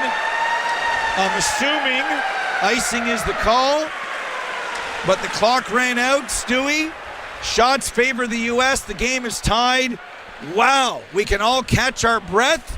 One of the best periods of hockey we've ever seen. Definitely fired up here after that first sequence of fights. 3 fights in the first 10 seconds. Everybody getting involved. And just the energy in the building really setting the tone for both sides. Canada getting the first goal, USA scoring. But Canada did a great job responding, drawing a couple penalties, getting back that momentum the last half of that first period. I'm interested to see now going into the second period, do they keep that Avenger line together with McKinnon, Crosby, and Connor McDavid, as, again, it messes up the balance of the lines a little bit, but those 3 can really turn the tide of the game. 1-1 through the first 20 minutes here. Catch your breath, folks. Scotty Laughlin standing by with the first intermission report. So we should have Scotty in just a few moments. Have you ever seen back-to-back-to-back fights, Stewie? Well, once upon a time, I played in the Quebec Fighting League, and there was back-to-back-to-back-to-back-to-back. Thomas Harley joins us now. Thomas, how did it feel being thrown into the fire and watching WWE, I guess, to start? Yeah, that was a pretty electric start to the game. I didn't think the crowd could get more going than it already was, but they picked it up a notch, really got our guys going. The cameras caught you watching practice earlier on today. How tough was it getting involved into the game without having that skate, getting prepared for the game at night? It's definitely unusual, but it wasn't too hard. It's still hockey out there.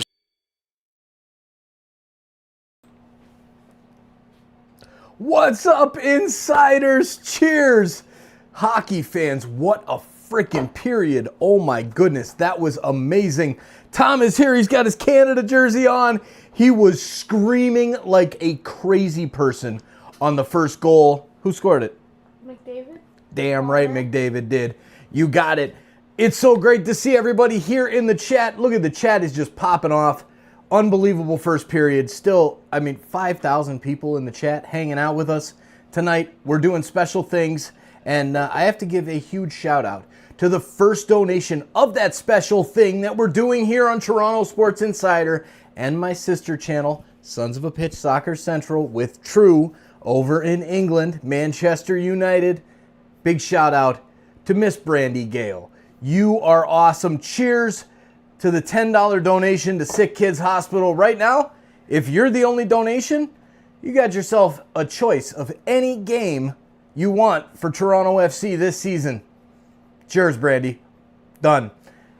So, click the link that's pinned in the chat. I'm going to put the link back out in the chat here again.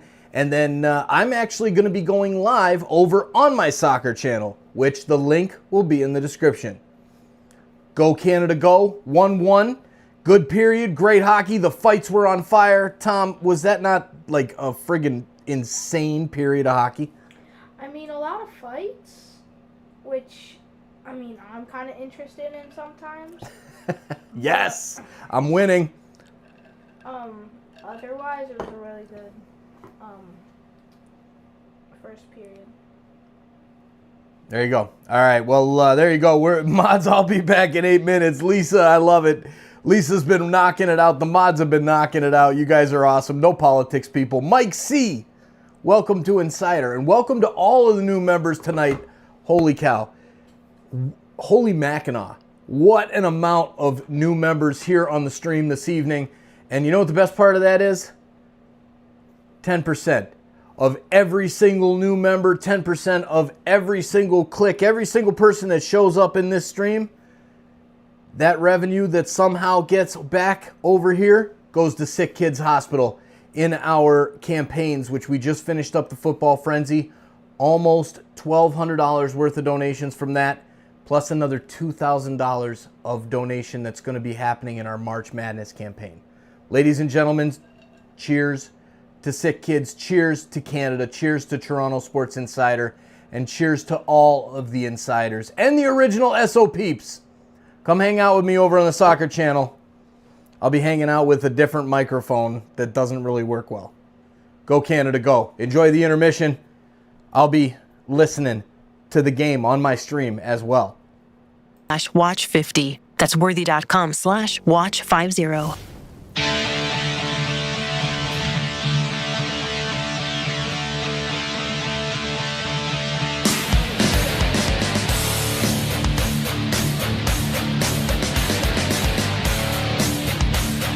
Back here live from the Bell Center in Montreal. Scott Laughlin with you. You're listening to the Four Nations Faceoff Intermission Report on Sirius XM NHL Network Radio. 1-1. Team USA, Team Canada deadlocked after one period of play. Wow, what did we just witness in that opening period, especially in the first 9 seconds? 9 seconds it took to have not one, not two, but three fights occur. Somebody tweeted us this morning that maybe this doesn't matter. It's the final that matters between these two teams. First of all, we're not sure that each of them will reach there. We're hoping that's going to be the case. But I said, yes, it does matter. Believe me, it does matter. And I think that was proven right off the hop. And to use the old boxing analogy, they gots to get it on because they simply don't get along. And right off the opening draw, it didn't take long for the tone to be set in this one. Let's hand it over right now to Steve Coolias. He and Anthony Stewart were on the call. And we are underway. Point wins the draw, and we've got a fight. We have a fight off the opening faceoff. Brandon Hagel and Matthew Tkachuk. It took 2 seconds. They're at center. Grappling. No punches thrown yet. Hagel throws a right. Tkachuk a right. Hagel. Tkachuk. A little jab. Hagel a shot. Another shot by Hagel. Tkachuk's helmet is off. Hagel has an arm free. One punch. And now Hagel takes Tkachuk to the ice. How do you like it so far? How did we like it so far? The building was electric. The benches were standing up, tapping their sticks off the bench. Both players going to the sin bin, and it was Brandon Hagel trying to whoop the crowd up just a little bit further. And just when you thought, okay, they've got that all out of their system, it was time to drop the puck once again. Brady's taking the draw against Sam Bennett, and we have another fight. Bennett has a right free. Tkachuk with a right, Bennett with a right, lost his helmet. They're exchanging blows right at the Team Canada blue line. And now Tkachuk takes down Bennett. 3 seconds into the game, 2 fights, and the Tkachuk brothers will be side by each in the penalty box. Have you ever seen a start to a game like this? Yeah, so Hagel's the one after the first bout that's whipping up the Canadian fans into a frenzy. Brady Tkachuk says, take that. I just got the better of Sam Bennett. I'm going to whip up the American fans who are in attendance here at the Bell Center into a bit of a frenzy as well. Okay, just as the Tkachuks dropped the gloves, just like Papa Keith did in the World Cup of Hockey back in 1996 against Claude Lemieux, they got that done. And then 6 seconds later, after a stoppage in play, wouldn't you know, here we go once again. Another stoppage, scrums in front of the net. JT Miller drops the gloves with Colton Parayko. Miller and Parayko. Parayko's got a right free. He catches Miller. Miller falls to the ice. Falls again. Parayko, big reach, knocks his helmet off. Another punch. Parayko, his right is free. Miller's hanging on. He throws a right. Another right by Miller. And now the linesmen step in. And our third straight fight. This time Parayko and JT Miller. We've played 9 seconds and we have 3 fights. Yeah, 3 fights in 9 seconds to set the tone for this hockey game. As a matter of fact, in that last bout, JT Miller got a 2-minute minor for cross-checking against Parayko. And so Canada actually went to the power play. Couldn't really get much going against Team USA on that particular man advantage opportunity. However, Canada would open the scoring a little bit later on. Drew Doughty, what a feed. Talk about headmanning the puck. There's nothing like headmanning the puck to the fastest guy that's ever put on a pair of skates. Here once again is Steve Kouleas. Shoots it into the Team Canada zone. Binnington behind the net. Reverse to Drew Doughty. Doughty to McDavid. Has speed. Breakaway. McDavid scores! Connor McDavid scores his first of the tournament. Canada's on the board. It's 1-0. So it's Drew Doughty with that great feed to Connor McDavid. He goes to the backhand to beat Connor Hellebuck. 1-0 for Canada. Jordan Binnington, interestingly enough, the goaltender, picks up an assist, that sort of Grant Fuhr assist, right where you leave it for Paul Coffey, and he's got a streaking Yari Curry down the right side, results in a goal. That sort of throwback motion, as it turns out. Number 50 picks up the helper, gives it to Doughty. Doughty to McDavid, 1-0 Canada. However, we had some good from Jordan Binnington and some not so good.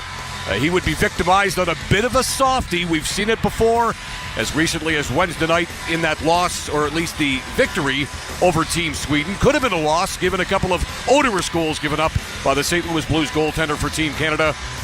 That leaky goal reared its ugly head once again, as Jake Gensel and Team USA would take advantage. And out comes Jack Eichel with speed. He's got Hughes with him, and Gensel. Gensel scores!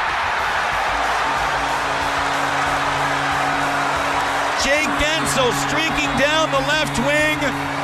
It was a shot that perhaps Binnington should have stopped. Nonetheless, Gensel has 2 in the tournament. We're tied at 1. Yeah, so it's Eichel to Gensel. Gensel in off a tough angle and slides it pretty much right through the wickets on Jordan Binnington. We've seen that before much too often if you're a Canadian hockey fan out there. It is game number 2 of the tournament, but already 3 softies considered against Jordan Binnington. But Gensel and Team USA will take it. Jack Eichel gets his 3rd assist of the tournament already, and it was 1-1 at that point. Hey, look, in defense of Jordan Binnington, right after that he made a couple of big stops. One on Gensel on a U.S. power play, and then he got over in time, it looked like. Maybe a little bit of a help from the side of the net on an Austin Matthews one-timer on a power play as well. So Binnington sort of redeeming himself, just like he did in overtime against Team Sweden going back to Wednesday night. But that softie will be talked about after this game, no question about it, win or lose for Team Canada. So it's 1-1 after 20 minutes of play. Shots on goal in the opening period for the United States, 8, and for Team Canada, 7. Don't know what the second period's going to have to offer, but we cannot wait to see it play out the way that it's going to play out. By the way, just a correction, Team Canada given credit for a late shot on goal, 8-8 to be exact, shots on goal through the first 20 minutes of play. Again, nothing would surprise us with regard to this great rivalry. This is hockey. I had a couple of media members joking beside me, screaming out, "This is hockey," and we saw that off the hop. We saw the aggression. We saw the physicality of it. In the first period, Charlie McAvoy had a huge hit on Connor McDavid coming in over the American blue line, and they're kind of treating McDavid like a rag doll as Team USA right now. Again, there are no friends, all kinds of enemies out there on the ice. It's a great rivalry. That first period was exactly what the doctor ordered, what we were kind of expecting to see. And again, it does matter. Trust me. It was proven in the first 9 seconds that it does matter. And tonight, hopefully, could be the lid lifter of what we will see in first of 2 matchups between USA and Canada. Again, still plenty of heavy lifting to be done in Boston coming up on Monday with that doubleheader. A lot to be determined. A lot to be determined in the second period here and going forward. When we come back, we'll hand it back off to Steve Koulias and Anthony Stewart. They will have the call of period number 2 from the Bell Center. You've been listening to the Four Nations Face-Off Intermission Report right here on Sirius XM at HL Network Radio. Congratulations to the Super Bowl 59 champion Philadelphia Eagles. Quarterback Jalen Hurts, world champion and Super Bowl MVP. Just talk about how that feels. It's amazing. Just humbled, just trying to soak it in. What an effort overall, dominant performance. Yeah, it was a great team effort. You know, defense wins championships, and that defense played their ass off all year. It's a blessing to be able to win in multiple ways. Sirius XM NFL Radio Channel 88 in the car and on the Sirius XM app. Four Nations Face-Off is here. Canada, USA, Sweden, and Finland face off for hockey supremacy. Pass across. Allmark with a fabulous save. Hear all the action on Sirius XM NHL Network Radio. Live from Montreal and Boston. Four Nations Face-Off. Visit SiriusXM.ca/4Nations for schedules. Deborah's closet didn't feel like Deborah. It felt more like a Vanessa, or even a mom, until she worked with California Closets. Now her clothes are organized, sneaker collection and jewelry displayed. Now her closet screams Deborah. The hidden ironing board is a mom thing, but she is a mom, so.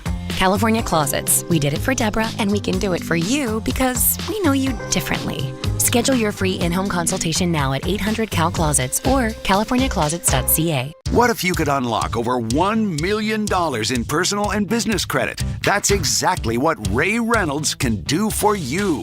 I'm talking about protecting your family and building your business with $100,000 in personal or business cash credit. And Ray can help you rebuild your credit score to 750. Ray Reynolds isn't just any expert. He helped the security chief of TRW that became Experian, one of the most trusted credit bureaus. If you're looking to get your finances on track, Ray is the man you should call for a 750 credit score. Call Ray at 800-763-3716. 800-763-3716. Join his live webinars and attend his weekly workshops to learn the insider strategies for hitting your personal and business goals. Ready for a 750 credit score and your first $100,000 in credit? Call Ray Reynolds now at 800-763-3716. That's 800-763-3716. In the pursuit of speed and playable distance, Titleist has engineered a new class of drivers. Titleist GT marks the biggest technological leap ever in Titleist driver design, delivering unmatched speed, launch, and stability for total driving performance. Discover the next generation of driving excellence with Titleist GT. Visit Titleist.com to find a fitter near you.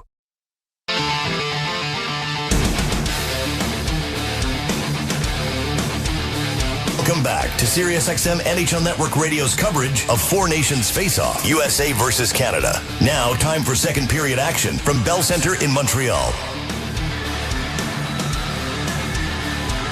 Well, we've been waiting a year for this, Stewie, and the first period did not disappoint. 2 seconds in, Hagel, Matthew Tkachuk fight.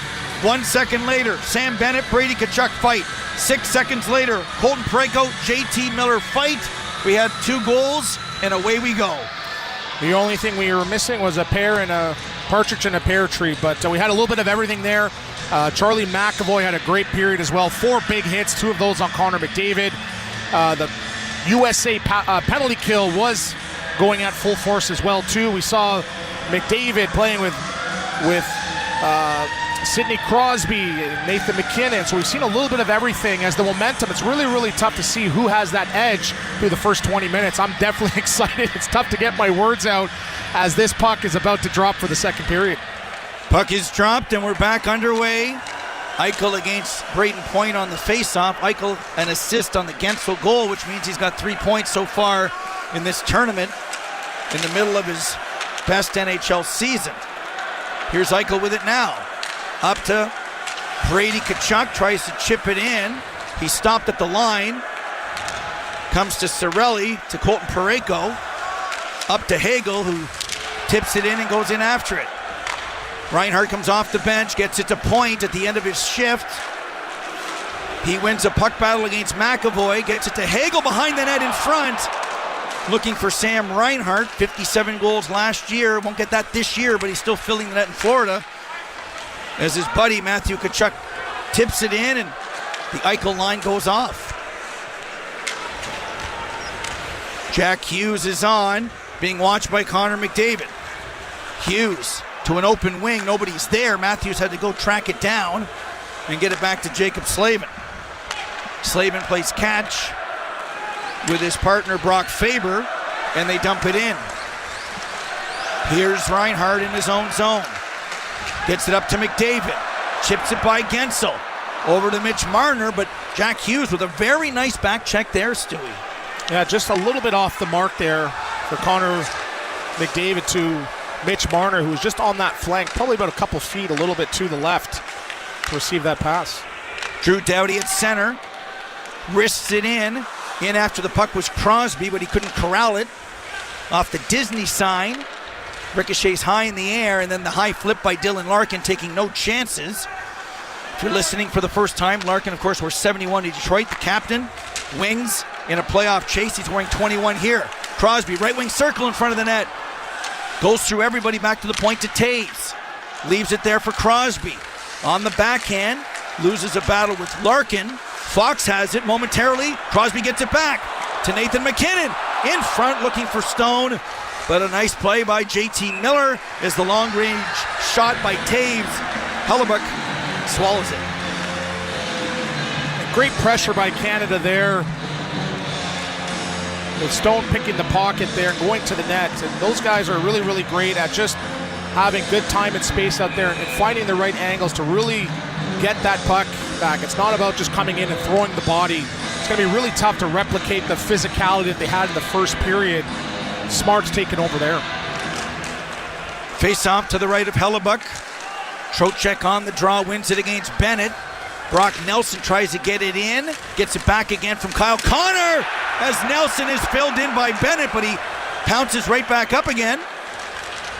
No harm, no foul, play on. Bennett near boards. Loses a puck battle. McAvoy at the point with a shot.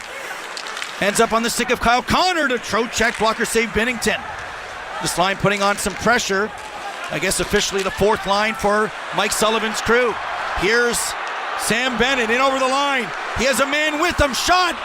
Pad save by Hellebuck. He had Marchand on the far side. Early in that period, you just want to get a puck to the net there. Good job by Bennett. There's a puck to the net by Kyle Connor, looking for Werenski. Stick doesn't work. Marchand can't track it down. Slavin wins the race and now sets up shop in his own zone as we played 3 minutes and change. Eichel off the bench with the Kachucks. Here's Matthew. Pad save. Another shot. Another save by Binnington, who has settled down. 2 big saves by the Stanley Cup champion with the Blues in 2019. And settled down he has. Great job getting a toe on that puck. And he just seems, as the game goes along, it takes him a while to get settled in, but he finds a way to make 2 big saves there to keep the game 1-1. You see the confidence in his eyes there. Not too much movement within the crease. Eyes looking cold as ice as he keeps the game 1-1. So Team Canada is the home team. They get last change, so I think the Tampa Bay line up against Eichel is the plan. It was hard to see matchups early because everybody and their brother was in the box. Doughty to Braden Point. Far side to Brandon Hagel. He was one of the players who fought nearly going towards the net. Hellebuck bobbled that one, Stewie. Back to the point it comes. Thomas Harley to his partner Drew Doughty. Looking for Point, but that pass was in the air. He couldn't corral it. And back comes Jack Eichel. This side to Brady Tkachuk. Flips it in. Jack and the Tkachuks at the end of a shift, you would think. Jack Hughes is already onto the ice, and here comes Austin Matthews. 69 goals last season. Cirelli, backhand, flips it in. Out comes Hellebuck to start the breakout. Gets it to Hughes. Back to Matthews, off his skate, attacks the triangle on Marner, and brings it into Gensel. And that cheer you hear is because McDavid threw a body check on Gensel. His pass back to the Marner play almost ended up on the net on Jordan Binnington. A little bit of a miscue there. Falling down on the play leads to McDavid 2-on-1. McDavid tried to find Reinhart. Fox caught an edge and fell down. He wanted a call. Here comes Jack Hughes. He's got Werenski at the point. And Matthews has it now in the far corner. He loses it to McDavid, who loses it to Hughes. Back to Matthews. Over to Werenski. Blocker saved by Binnington. Reinhart knocks it down but can't get it out.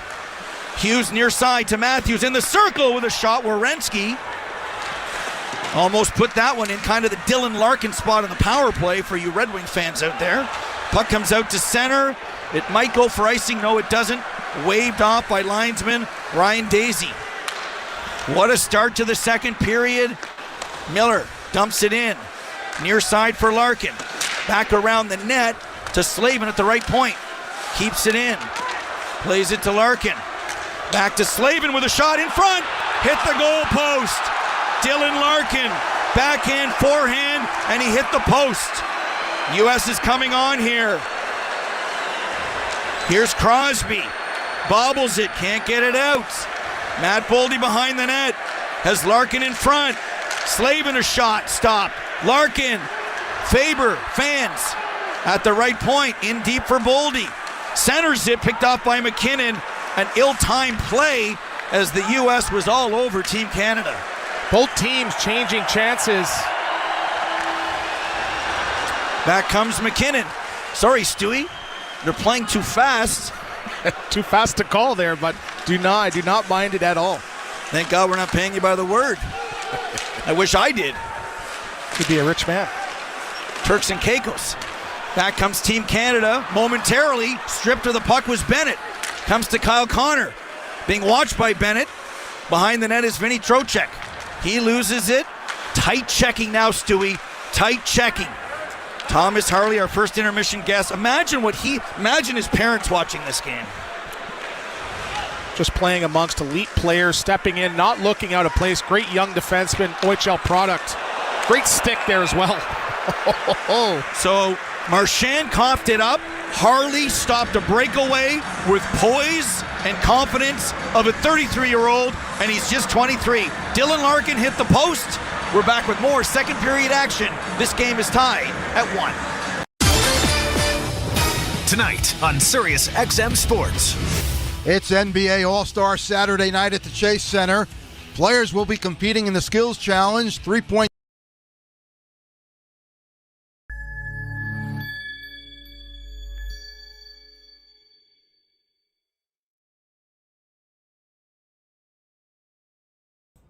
What's up, hockey fans?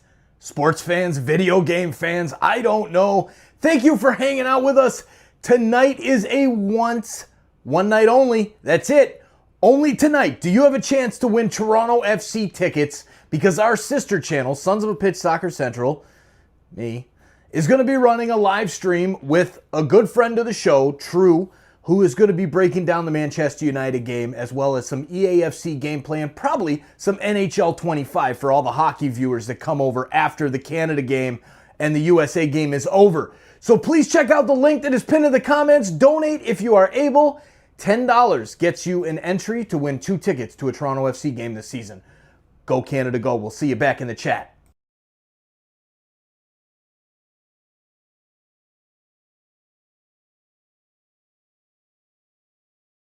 See the doctor.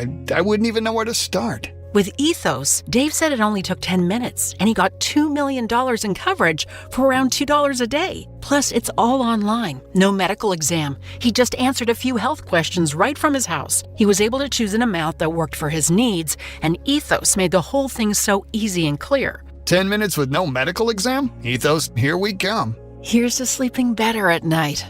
Help protect your loved ones today with Ethos. Life insurance made easy. Visit applyethos.com to apply today. That's applyethos.com. Sample rate is a 10-year term life policy for 35-year-old healthy, non-smoking male. Billed monthly. Out with pass for Panarin. Moving it on a breakaway. Games Panarin in the world. And scores! Sirius XM NHL Network Radio.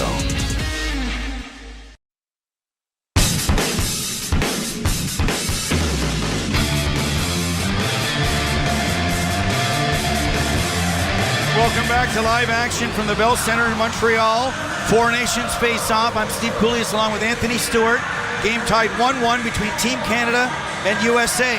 The Americans win in regulation. No matter what happens Monday, they're in the final in Boston. McDavid opened the scoring. Jake Gensel tied it moments later. And that's where we stand right now with 13 minutes even on the clock. We've had 3 fights. 2, 3, and 9 seconds into the game as Hagel, F1 gets in there, centers for Cirelli with a shot. Blocked in front of the net by Zach Werenski. Rink-wide feed to Brady Tkachuk, was involved in the shenanigans. He gets it around the boards from a pinching Zach Werenski. Travis Sanheim, near side for Cirelli. Harley and Sanheim for what they've been asked to do. So far, so good, but here comes Slavin with a shot. Blockers save Binnington. Puck comes out to center. You mentioned those two defensemen. They've stepped up and risen to the occasion, playing solid hockey, making a good first pass, and most importantly, defensively reliable. Jack Hughes in his own zone, gathering speed. Tried to find Matthews. The play was broken up. And Matthews and Hughes got their signals crossed, so the play is offside with 12:07 to go. Connor McDavid almost sprung there too, and he just has so much speed where he forces the defender just to gap back because he gains so much space. Every stride seems like just gets so much time and space in creating that shot selection for him too. So again, let's look for him now to create some more speed and opportunities with that skating ability. Face-off controlled by Jack Hughes just outside the Canadian blue line. He gives it away to McDavid. Never a good idea. McDavid brings it in. Being checked by Hughes just enough so McDavid made a bad pass. And back come the U.S. Dumping it in is Brock Faber. Binnington's out to play it. Reverses to Morrissey, far corner. Left wing boards for Sam Reinhart. Rink-wide feed to Colton Parayko. Also part of the early shenanigans with the early fights. Here's Faber in his own zone. Long lead feed to Gensel. Broken up. And offside will be the call. And I don't think McDavid was sure if it was brought in by an American player or Reinhart, but nonetheless, I guess it was, so we get a stoppage. He was arguing that play as he did challenge the defender there, but he didn't seem to get a stick actually on the puck, so not sure of the ruling. He did touch his stick, but there was no connection with the puck, so I'm sure he's wondering why that was offside. 11:28 to go here in period number 2. Shots are basically even, 13-12 in favor of the U.S. as they put the puck into their own bench, and we'll do it all over again. You can feel the tension in the air, Stewie. You can feel the tension, the 20th best-on-best meeting between Team Canada and the United States. U.S. winning in 1996, the World Cup. They won in Vancouver. Since that win, Sidney Crosby is 26-0 on the national team. You wonder if this is the night that bubble pops. I say not. Puck comes to the near side for Larkin. Tries to filter it through to the net, doesn't work. Comes back to Hanifin at the left point. He throws it behind the net to Matt Boldy. What an impressive player he has become for Billy Guerin and the Minnesota Wild. Hanifin towards the net. Binnington takes no chances. It hits him in the maple leaf, and he hangs on. Great job by Stone there. Small detail in fronting that shot from the defender of the USA. He doesn't just skate directly towards the skater. What does he do? He gets in the lane first and then activates, and it forced the defender to sort of take a step to the side, making it a more difficult angle to get the puck off. An easy save for Jordan Binnington to keep it 1-1. Also our lead item that broke during Scotty Laughlin's pregame show, no Cale Makar. He did skate today, not yesterday, as the draw is won by Tkachuk, and it comes back to center. So no Cale Makar. The belief was he's sick. He'll fight through it. Boy, you got to think what he's going through to miss a game like this for Team Canada. There's a shot that ricochets off Eichel wide. He almost tipped that into the net as once again icing is coming up against Team Canada as the flow the last few shifts has been in the USA's favor. Yeah, game slowed down just a tad from that first period where they were changing chances back and forth. It seemed like every single shift, and USA slowing it down, getting pucks, chipping and charging, getting it to the point, and they're electing to go with volume. Let's just start trying to pick apart Jordan Binnington, putting pucks on net, no matter the angle, no matter how soft of a shot, in hopes that a trickler gets by. Face-off won by Team Canada, but Jack Hughes won the race to the puck, and he's got the puck behind the net. Strips Travis Sanheim, who falls down. Yeoman's work by Hughes to get it back to the point. Slavin back behind the net to Hughes, centers it. Oh, it almost went off point, skate, and in. Oh my goodness. Now the puck comes to center. Maybe a 2-on-1. Hagel and point. Hagel has the puck poked off his stick by Austin Matthews. Great defensive play by Matthews, who doesn't get enough respect, I think, throughout the league for his two-way play. Hughes, rink wide for Jake Gensel. Far corner, end of a shift, dumps it in, falls down, heads to the bench, and here's Colton Parayko. Gains the center red line, dumps it in. Hellebuck behind the net, plays it to Charlie McAvoy, who gets it back again from Kyle Connor. Hanifin tries to clear near side, and he does. Could be an icing on the play. It is, as Morrissey beats Brock Faber to the nuts. Great tracking play by Morrissey there to really beat that icing.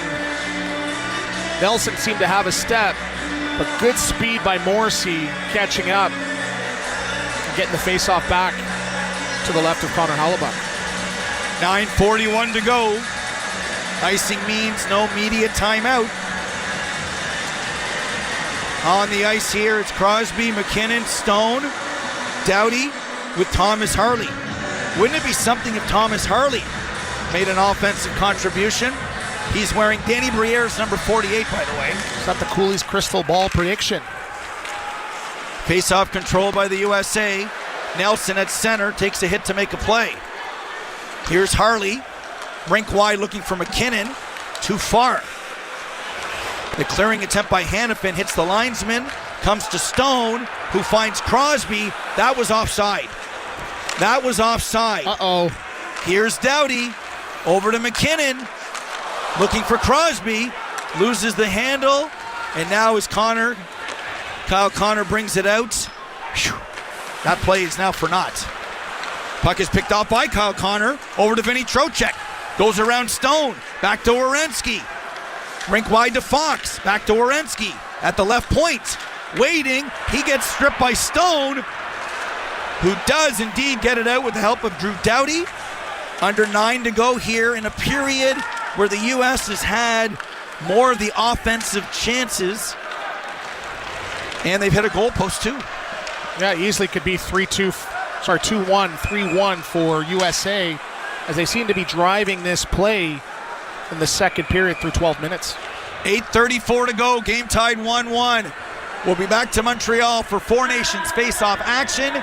You're listening to SiriusXM NHL Network Radio, Channel 91. I'm Katie Nolan, and I have a new podcast called Casuals. It's a podcast for people who like sports a normal amount. Casuals is a twice-a-week hang with me and my friends from across comedy, sports, and entertainment, where we talk about all the funny, weird, interesting stuff happening in and around the world of sports. So whether you're a diehard fan or just vaguely sports curious, Casuals is the podcast for you. You can find Casuals on the SiriusXM app, Pandora, or wherever you get your podcasts. And don't forget to follow the show so you never miss an episode. Give it a try. What's the worst that could happen?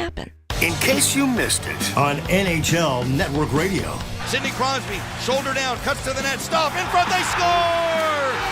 Mark Stone buries it, late period number 2.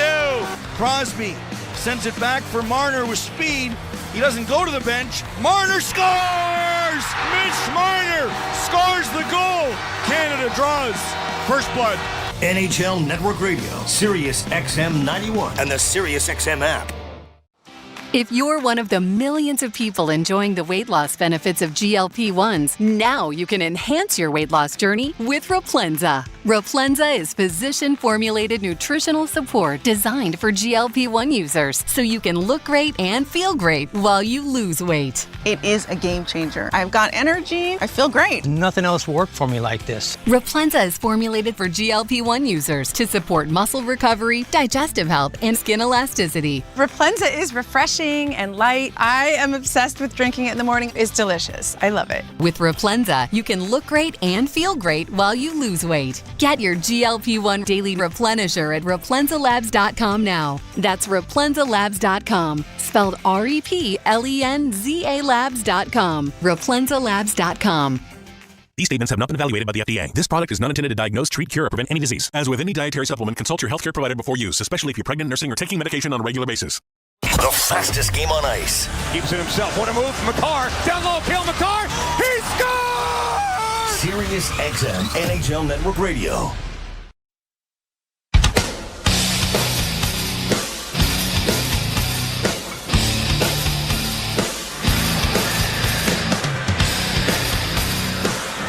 Welcome back to the Bell Center in Montreal. I'm Steve Coulias along with Anthony Stewart on Sirius XM NHL Network Radio. Game tied 1-1. Those fights, 9 seconds in, how much of it was organic? How much of it may be facilitated during the warm-up?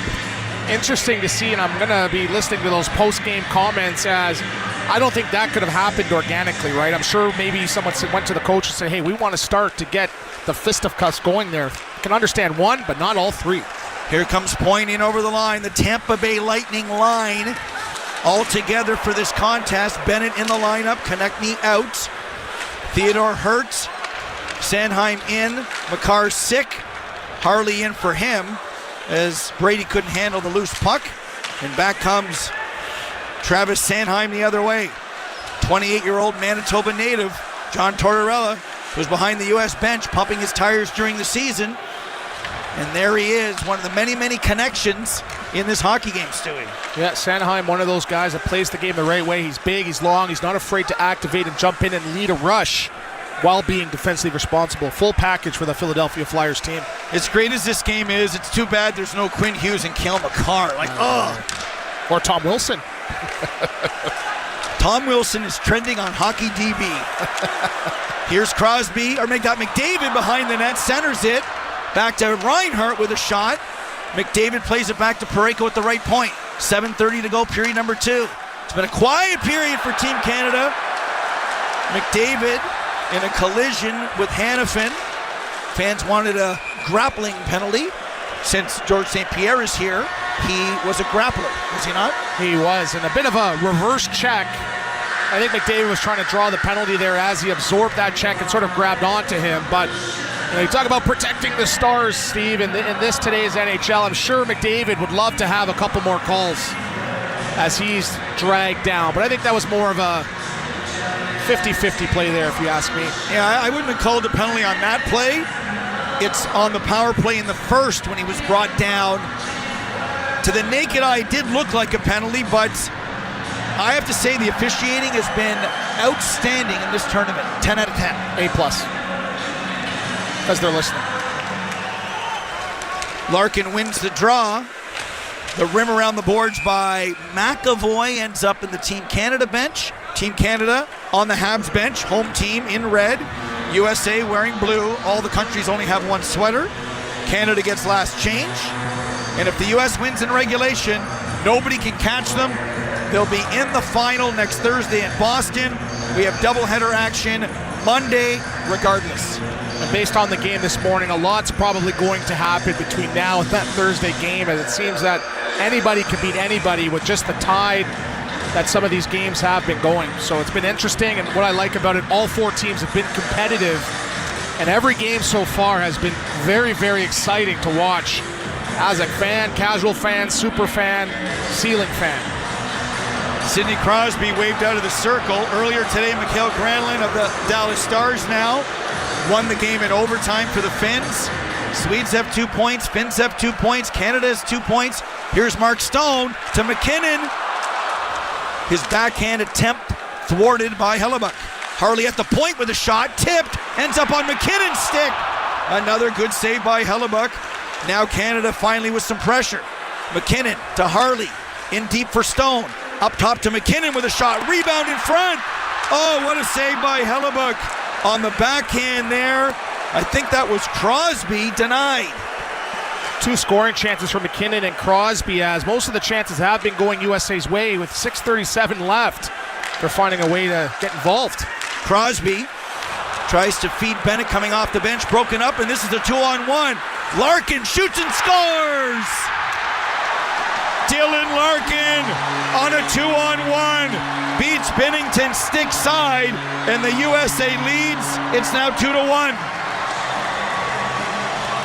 Another counterpunch by Team USA as Canada gets caught on a bit of a turnover there by Crosby. Inopportune change leads to a 2-on-1, and Larkin, who's put this puck in the net to make it 2-1. That's a regular Tuesday afternoon for him, as he scored many goals for this Detroit Red Wings team.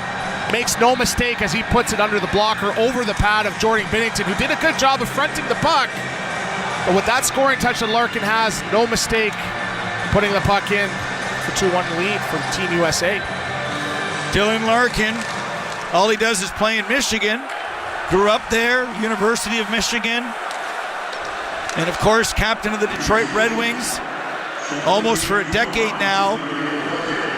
So it's a 2-1 USA lead, their first lead of the game. And everything that goes in on Binnington is so scrutinized. At the other end, Hellebuck made 1, 2, 3 saves, including the one on Crosby. Back comes Kyle Connor, under 6 to go, period number 2. McDavid opened the scoring. And now 2 goals by the United States to take a 2-1 lead. Gensel in the first, and now Larkin. Here's Marchand with a shot right on the chest of Hellebuck, who went down in the butterfly. He'll hang on and will go to break. USA up 2-1 at the Bell Center. This game is on SiriusXM NHL Network Radio, Channel 91. For Valentine's month, we've got a little something something for the lovers. Hey, it's me, Maxwell, and for the month of February, it's just you and me. Maxwell is taking over. SiriusXM Silk is Maxwell's Serenade Radio. Playing timeless R&B slow jams. all month long. Channel 330 and on the SiriusXM app. And I want you to be my Valentine. The biggest plays. That was knocked away the backhand, scores! Yes. Oh, and a good hit there by White Cloud. Goals. Better in front point, score! Tune to NHL Network Radio for the most in-depth hockey talk on the planet. Insiders and the best analysis on the air. They got a better defense. They got better goaltending. They got more balance up front. The NHL on SiriusXM. Hear every team and your hometown call. NHL Network Radio. SiriusXM 91. California Closets just custom designed Molly's media room. Now it's the perfect space for binge watching. Tons of shelves for books, plenty of seating for game night, drawers to hide remotes and dog toys. So it's not really a media room. It's more like a media, TV, reading, living, game room. California Closets. We did it for Molly, and we can do it for you because we know you differently. Schedule your free in-home consultation now at 800-CAL-CLOSETS or californiaclosets.ca. Oh, could this vintage store be any cuter? Right? And the best part? They accept Discover. Accept Discover? In a little place like this? I don't think so, Jennifer. Oh, yeah, huh? Discover's accepted where I like to shop. Come on, baby, get with the times. Right, so we shouldn't get the parachute pants? These are making a comeback. I think. Discover is accepted at 99% of places that take credit cards nationwide. Based on the February 2024 Nielsen report.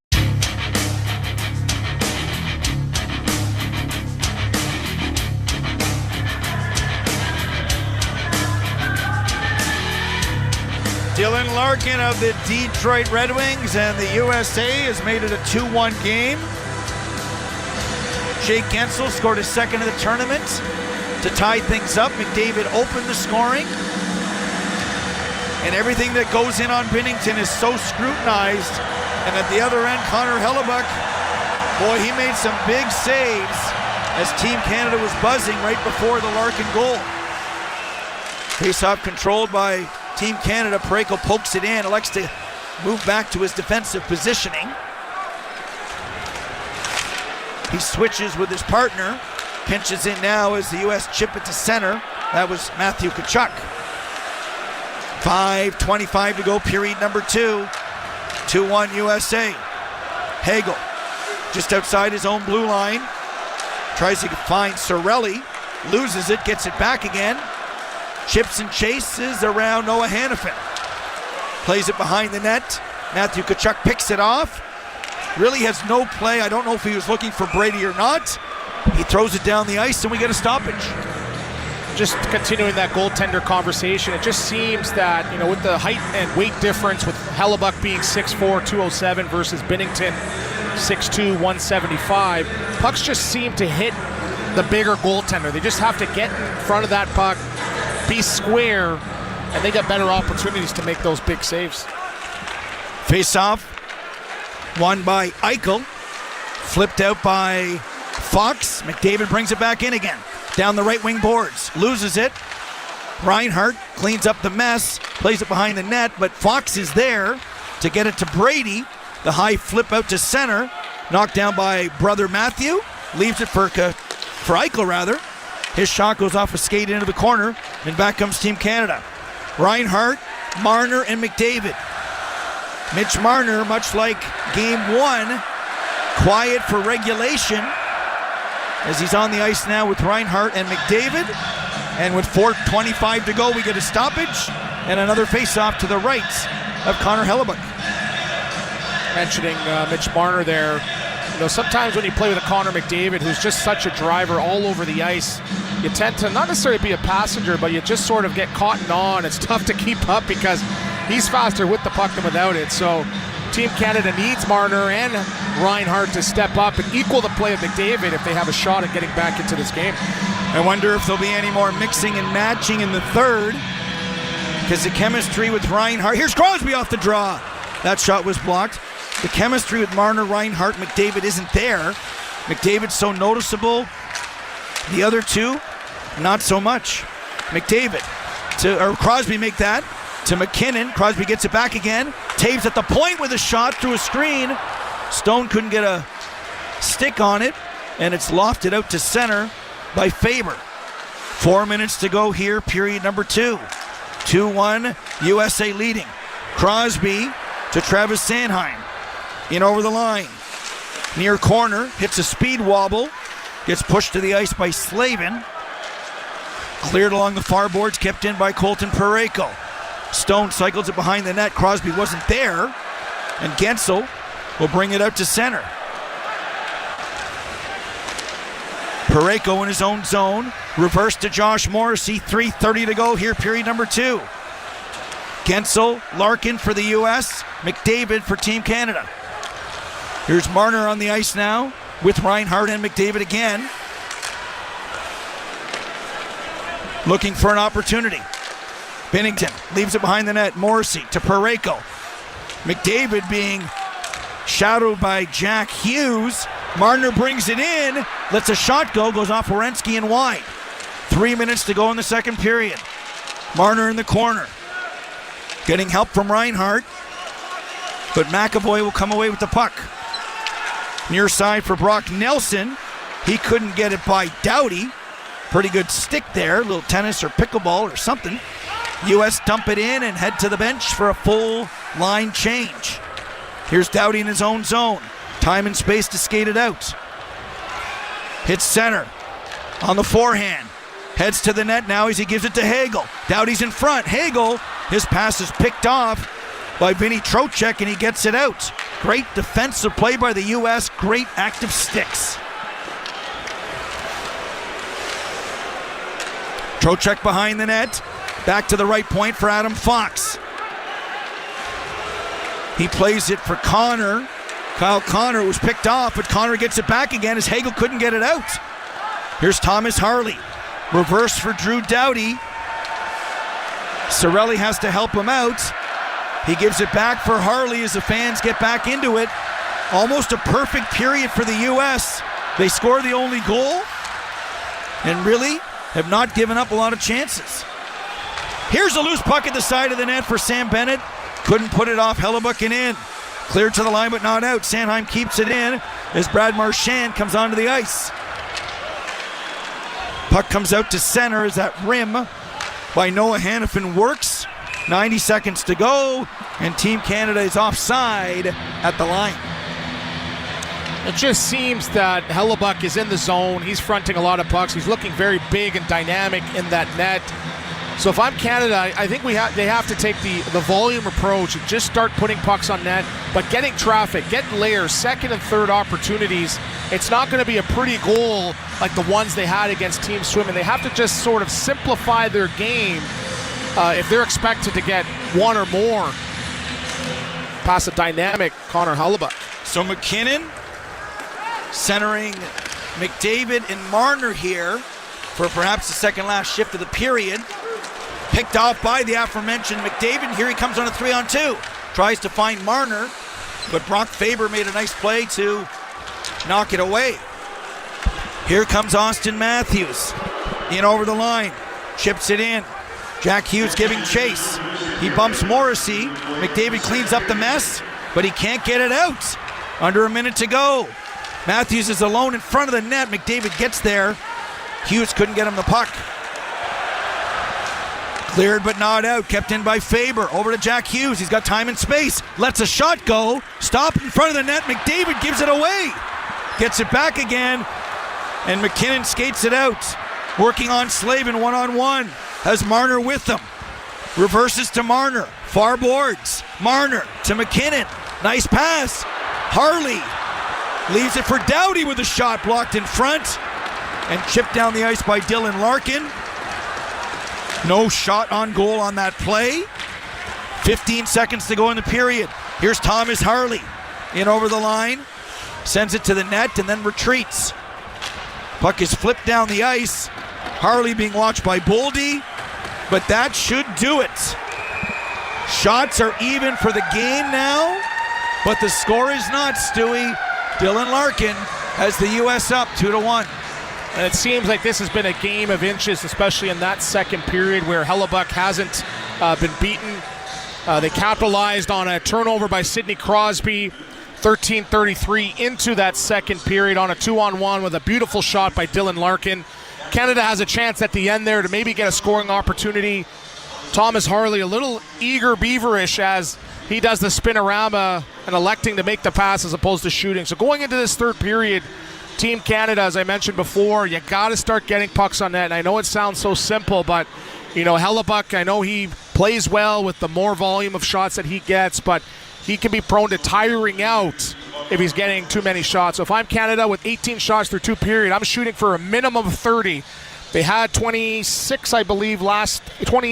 against Team Sweden. They need to equal that or more if they want to get back into this game. How are you enjoying doubleheader action today, Mr. Anthony Stewart?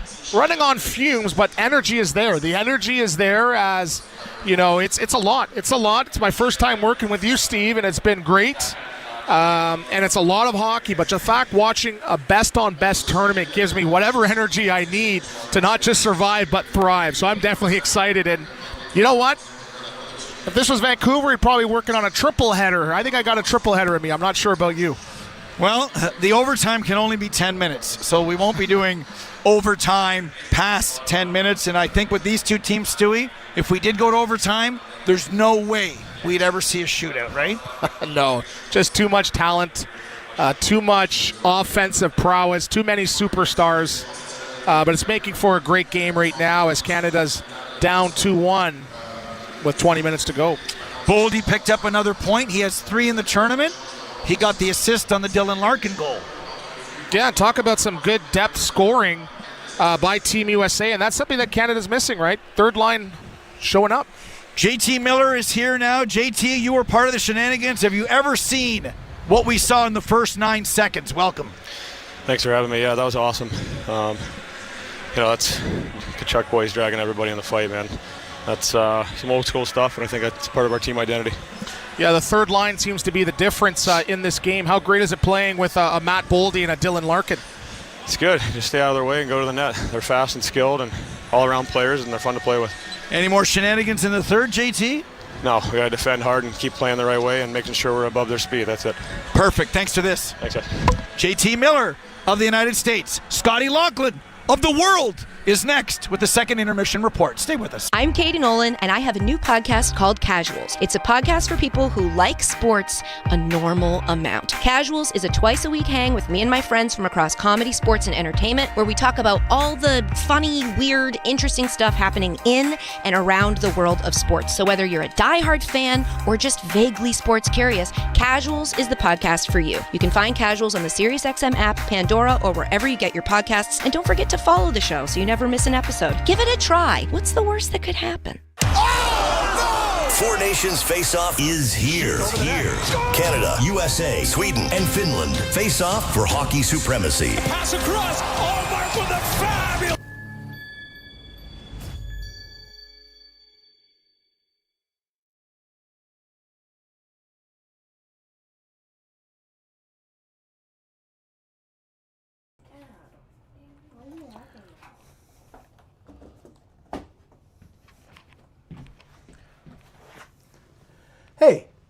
Hey, you. Yeah, you. We're live on both channels right now at the exact same time. Tom and Sarah are playing EAFC on Sons of a Pitch Soccer Central to support SickKids Hospital in Toronto. Thank you guys for hanging out with us tonight, guys and gals. It's been a lot of fun. USA takes the 2-1 lead, but it's okay because Canada's coming back in the third period. I'm going back to my soccer stream. We're going to wrap it up with Tom and Sarah playing against each other in a game. Both are going to be Toronto FC. They have to be. One in red, one in white. We'll see you in the chat. Go Canada, go. Big third period ahead. Refill the cocktails and cheers, everybody. Okay. Woo-woo. I'm an Ambeline, so. What? Individual results may vary. Past performance is no guarantee of future results.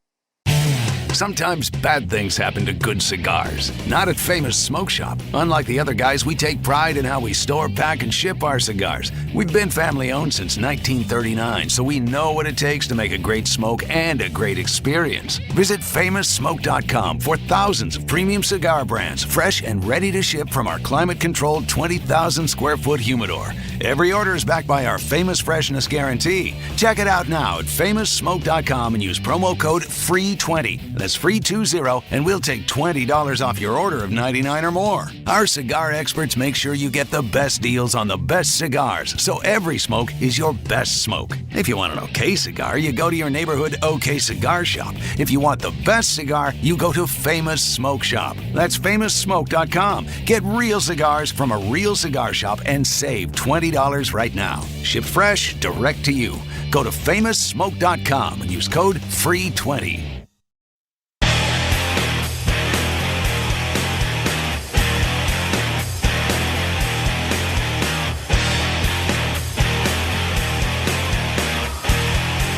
Welcome Welcome back to the Bell Center in Montreal. You're listening to the Four Nations Faceoff Intermission Report here on Sirius XM NHL Network Radio. Scott Laughlin with you. 2-1 Team USA leads after 40 minutes of play. A big pivotal third period coming up for both teams in period number 3. We'll get you set for the third period by looking back on how this thing started. And if you missed the opening face-off, you missed a lot because the tone was set, to say the very least. Here is Steve Kouleas and Anthony Stewart on the call. And we are underway. Point wins the draw, and we've got a fight. We have a fight off the opening face-off. Brandon Hagel and Matthew Tkachuk. It took 2 seconds. They're at center. Grappling. No punches thrown yet. Hagel throws a right. Tkachuk a right. Hagel. Tkachuk. A little jab. Hagel a shot. Another shot by Hagel. Tkachuk's helmet is up. Hagel has an arm free. One punch. And now Hagel takes Tkachuk to the ice. How do you like it so far? Brady's taking the draw against Sam Bennett, and we have another fight. Bennett has a right free. Tkachuk with a right. Bennett with a right. Lost his helmet. They're exchanging blows right at the Team Canada blue line. And now Tkachuk takes down Bennett. 3 seconds into the game. 2 fights, and the Tkachuk brothers will be side by each in the penalty box. Have you ever seen a start to a game like this? Another stoppage, scrums in front of the net.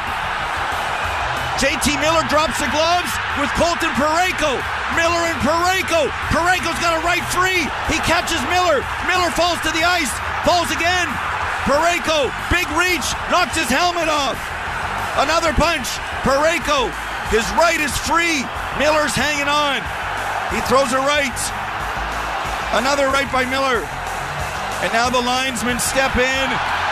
And our third straight fight. This time Parayko and JT Miller. We've played 9 seconds and we have 3 fights. How about that for a start to this game? You want to talk about it mattering for each side? That's what we saw on display in the first 9 seconds of the game. 3 separate fights. Brady Tkachuk was on ESPN during the first intermission. He said as soon as Matthews saw the starting lineup introduced, he said, I want a piece of Hagel. So Brady talking about Matthew going after Hagel. That's what really lit the fuse here for this game here tonight. And then we got back to playing some hockey where they actually passed and shot the whole bit. And then just over 5.5 minutes in, it's Drew Doughty with a heads-up feed to the fastest player we've ever seen in a pair of skates, Connor McDavid. Shoots it into the Team Canada zone. Binnington behind the net. Reverse to Drew Doughty.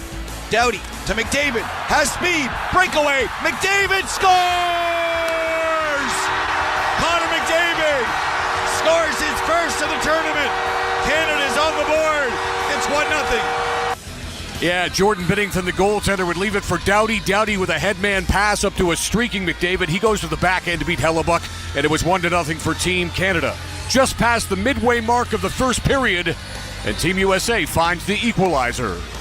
And out comes Jack Eichel with speed. He's got Hughes with him. And Gensel. Gensel scores! Jake Gensel streaking down the left wing. It was a shot that perhaps Binnington should have stopped. Nonetheless, Gensel has 2 in the tournament. We're tied at 1. All right through the wickets of number 50 in goal for Team Canada. Gensel gets his second of the tourney from Eichel, who picks up his third helper of the tourney. Zach Werenski, his 4th assist of the tournament so far. It was 1-1 after 20 shots on goal in the first period. 8 for the U.S. and 8 for Team Canada. So you knew that all eyes would be on the Canadian goaltender to start the second period after letting in another greasy, leaky, odorous goal. That one to Gensel. Well, in the second period, Binnington tried to redeem himself. Eichel off the bench with the Tkachuks. Here's Matthew. Pad save. Another shot. Another save by Binnington, who has settled down. 2 big saves by the Stanley Cup champion with the Blues in 2019. Yeah, just over 3 minutes into the second stanza, and Binnington with a couple of big stops there. The crowd actually starting to get behind the Canadian goaltender, wanting him to do well, wishing that he's going to do well. And then a little bit later on, another opportunity for Team USA. Plays it to Larkin. Back to Slavin with a shot in front. Hit the goal post. Dylan Larkin, backhand, forehand, and he hit the post. U.S. is coming on here. Yeah, the U.S. was coming on, and they would not be denied. Dylan Larkin off the goalpost. Dylan Larkin would have his say, however, at just over 13 and a half minutes into period number 2 off a Canadian turnover. Here comes the speedy Red Wings captain. Tries to feed Bennett coming off the bench, broken up, and this is a 2-on-1. Larkin shoots and scores! Dylan Larkin on a 2-on-1 beats Binnington stick side, and the USA leads. It's now 2-1. All right, so Dylan Larkin with just a picture-perfect shot. Some in Canada are starting to call it already a soft goal by Binnington. I don't know. I just give it to Larkin there. Coming in off the off wing and going back the other way. His shot a la Marc Messier way back when, off the back foot. And his shot goes just above the pad and under the blocker. Very difficult for the goaltender to stop. In fact, Binnington could not do it. And that's Larkin with the goal to give the Americans a 2-1 lead after 40 minutes of play. Shots in the second period, 10 for Team USA, 10 for Team Canada. Shots on goal through 40, 18 apiece.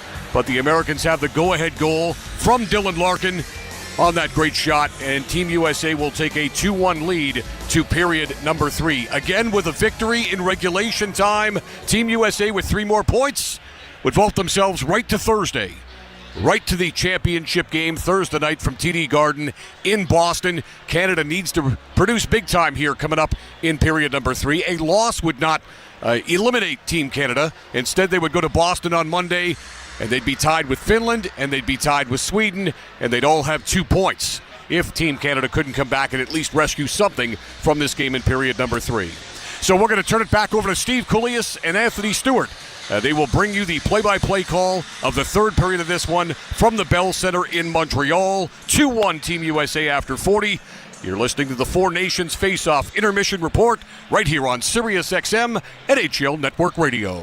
It's soccer's most thrilling league. Only the Premier League can make you feel like this. And now every match is on the SiriusXM app. Can you believe it? From the title race. This is remarkable. Keeps this title charge on track, surely. To the relegation fight. The impossible may still be possible. Hear every English Premier League match on SiriusXM FC 157 and the SiriusXM app. Just search for your favorite club.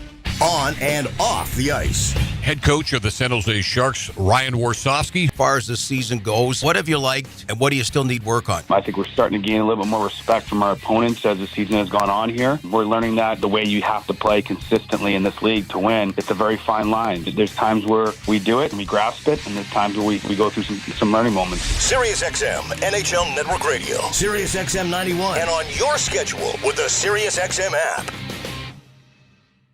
Ohio Stadium, where the Wolverine and Buckeye States meet to throw fuel on a century-old rivalry. But this time, it's different. This time, the roles of red and blue are reversed. This time, it's hockey at the shoe. Larkin with speed. The Blue Jackets and Red Wings take it outside with the Navy Federal Credit Union NHL Stadium Series. Buy tickets now. Deborah's closet didn't feel like Deborah. It felt more like a Vanessa, or even a mom, until she worked with California Closets. Now her clothes are organized, sneaker collection and jewelry displayed. Now her closet screams Deborah. The hidden ironing board is a mom thing, but she is a mom, so. California Closets. We did it for Deborah, and we can do it for you because we know you differently. Schedule your free in-home consultation now at 800-CAL-CLOSETS or californiaclosets.ca. Okay, business leaders, are you playing defense or are you on the offense? Are you just, excuse me. Hey, I'm trying to talk business here. As I was saying, are you here just to play or are you playing to win? If you're in it to win, meet your next MVP. NetSuite by Oracle. NetSuite is your full business management system in one suite. With NetSuite, you're running your accounting, your financials, HR, e-commerce, and more, all from your online dashboard. One source of truth means every department's working from the same numbers with no data delays. And with AI embedded throughout, you're automating manual tasks, plus getting fast insights for your next move. Whether you're competing on your home turf or looking to conquer international markets, NetSuite helps you get the W. Over 40,000 businesses have already made the move to NetSuite, the #1 cloud ERP. Right now, get the CFO's Guide to AI and Machine Learning at netsuite.com/stocks. Get this free guide at netsuite.com/stocks. Okay, guys.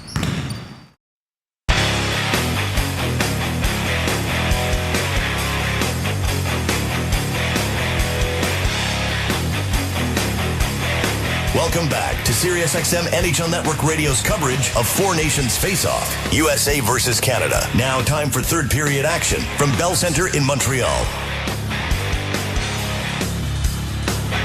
Yes, the third period is seconds away. I'm Steve Coulias along with Anthony Stewart. Fights in the first.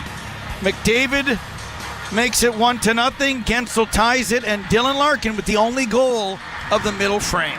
Yeah, I think the story of the period was USA, and there's offensive prowess, getting the pucks in deep, testing Binnington often throughout that entire period, eventually Larkin scoring on a 2-on-1 to make it 2-1. So for Canada now going to this third period, we talked about it, they got to go to volume. They got to start putting pucks on net, but most importantly, they got to get there in waves and layers. It's not going to be a fancy 2-on-1 goal here that ties this game and eventually wins it, and they're going to have to get nitty-gritty and start playing Canada-style traditional hockey.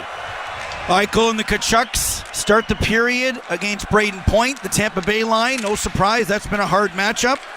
Here's Hagel over to Point, to Cirelli, who falls down. That play is onside, ruled that Jack Eichel brought it in. Behind the net, Cirelli can't get to it. McAvoy does, he gets it up to Jack Eichel, 2-on-2 with Brady. Eichel towards the net, bobbled by Binnington. He hangs on. We played 28 seconds. Shots on goal are even. That shot was going wide. Yeah, and you see Eichel there, right? He doesn't necessarily pull up or drive behind the net. He's just testing Binnington to see if maybe he can catch him sleeping again. He has been a leaky at times throughout this season for the St. Louis Blues. I believe Canada has to adopt the same approach. League average is .902. Jordan Binnington is .897. Face-off won by McDavid to Drew Doughty. Over to Mark Stone, who does the winger drop back. He gets it up to McDavid. He pumps it in, left wing. Stopped behind the net by Hellebuck. What a beautiful pass to Gensel, but he couldn't handle it. Crosby, rink wide looking for Stone. That's broken up. Matthews comes away with it. Tries to feed Jack Hughes. Doughty read it, sends it right back in again. 1 minute into period number 3. Here's Crosby to McDavid with speed, working on Hannafin all by himself. Crosby joins him now. We'll see how much they play together this period. Crosby spins away from Larkin. Backhand feed looking for Sanheim, but the stick of Brock Nelson gets in the way. Great read by Nelson there, taking that time and space away and ultimately getting a stick in the way. McKinnon tries to find Sanheim, broken up. Sanheim gets it back again from Devon Taves. Here's Larkin, tries to get it out, he can't. Taves, right point to his partner, Travis Sanheim, shoots left, playing the right side in his first game. Wow. Puck comes to center. JT Miller, our second intermission guest, sends it down the ice. This will be icing against the U.S. Face-off will come back into the American zone. We'll see who the centerman is and where they want the draw. And you see Crosby there trying to find Sanheim. It's going to be too tough right now to get pucks through steams, as U.S. just seems to have such great sticks and taking away time and space and covering those lanes. They're playing John Tortorella defensive first style hockey this second half of the game. Sam Bennett on the draw with Marchand and Seth Jarvis. They are the fourth line tonight. That puck is flipped by McAvoy, and we'll do it all over again. Back-to-back icings.